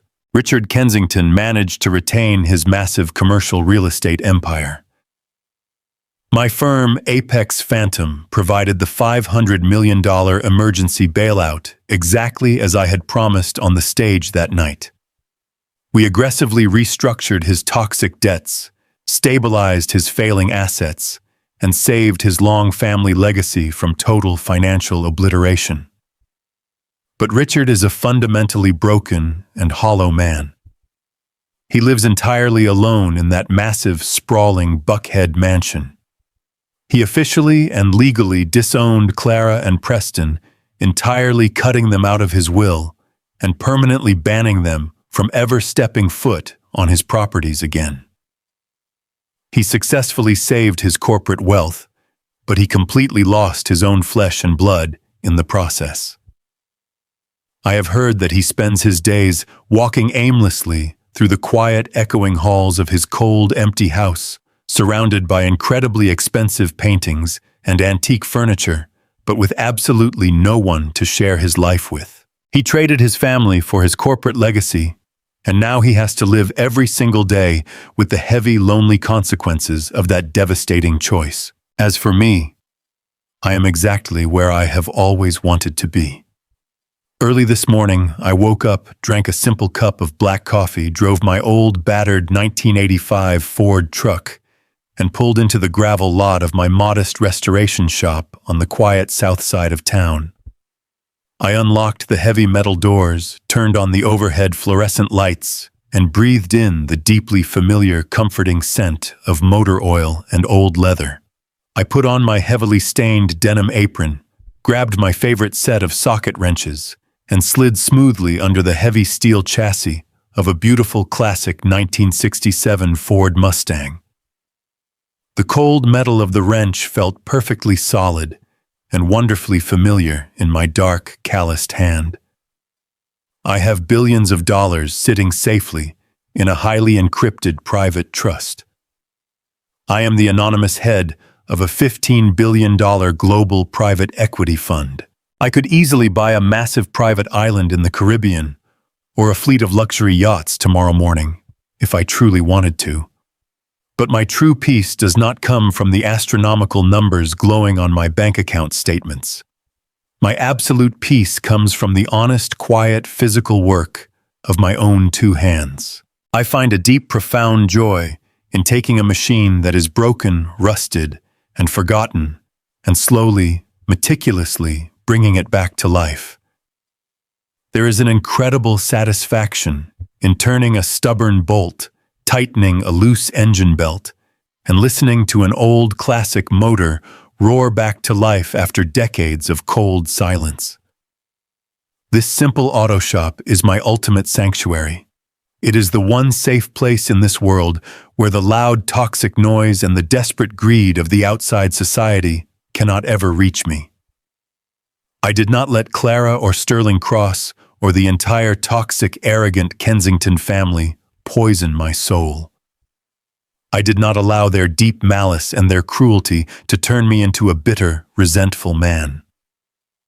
I simply stood my ground, built a flawless legal trap, and let their own overwhelming greed completely destroy them from the inside out. They wanted to play a high-stakes game of deception and ruin, so I simply stepped out of the shadows and showed them what real, unyielding power actually looks like. When you reach my age and you have lived through the highest peaks and the lowest valleys, you realize that life is an incredible teacher if you are only willing to pay attention to the hard lessons. I learned that you must always trust your deep internal instincts. If the quiet, subtle voice inside your head tells you that something is terribly wrong inside your own home, you must listen to it immediately. Do not ever ignore the bright red flags just because you want to keep the peace and avoid a difficult conversation. The truth will always reveal itself eventually, and it is always infinitely better to face the harsh reality head-on than to live comfortably in a dangerous, toxic illusion. I also learned what a true, genuine partner actually looks like. A real partner is someone who stands firmly by your side and builds a beautiful life with you, regardless of the simple clothes you wear or the old vehicle you choose to drive. A true partner deeply respects the rough dirt and the thick calluses on your hands because they know those calluses were earned through honest daily sacrifice and a deep, unconditional love for your family. You must never let anyone in this entire world make you feel inferior or small, simply because you choose to live a quiet, simple, and fiercely honest life. Your worth as a living, breathing human being is absolutely not measured by the expensive brand of your tailored suit, the massive square footage of your house, or the amount of zeros sitting in your investment accounts. Your true, immeasurable worth is defined entirely by your strong character, your unwavering integrity, and the kind, decent way you treat the vulnerable people around you. You must never hand over your blind, absolute trust to people who constantly demand that you change who you fundamentally are to suit their selfish needs. If someone only loves the wealthy, polished version of you that fits perfectly into their arrogant, shallow world, then they do not truly love you at all. They only love the resources and the status they can aggressively extract from you. You have to protect your peace, protect your soft heart, and never be afraid to stand up and walk away from a table where mutual respect and genuine loyalty are no longer being served. You hold the ultimate power to define your own happiness, and you never need to apologize to anyone for choosing a life of quiet dignity over a life of loud, toxic chaos. If my story resonated deeply with you today, and if you truly believe that a man is measured by the unbreakable strength of his character, and not the expensive price tag on his clothes, please hit that like button to bring a little warm sunshine to this older father's heart. Subscribe to the channel right now so you do not miss the next incredible real-life story I have to share with you. I would also love it if you could tell me in the comments section what city you are watching this video from right now and what time it is currently there.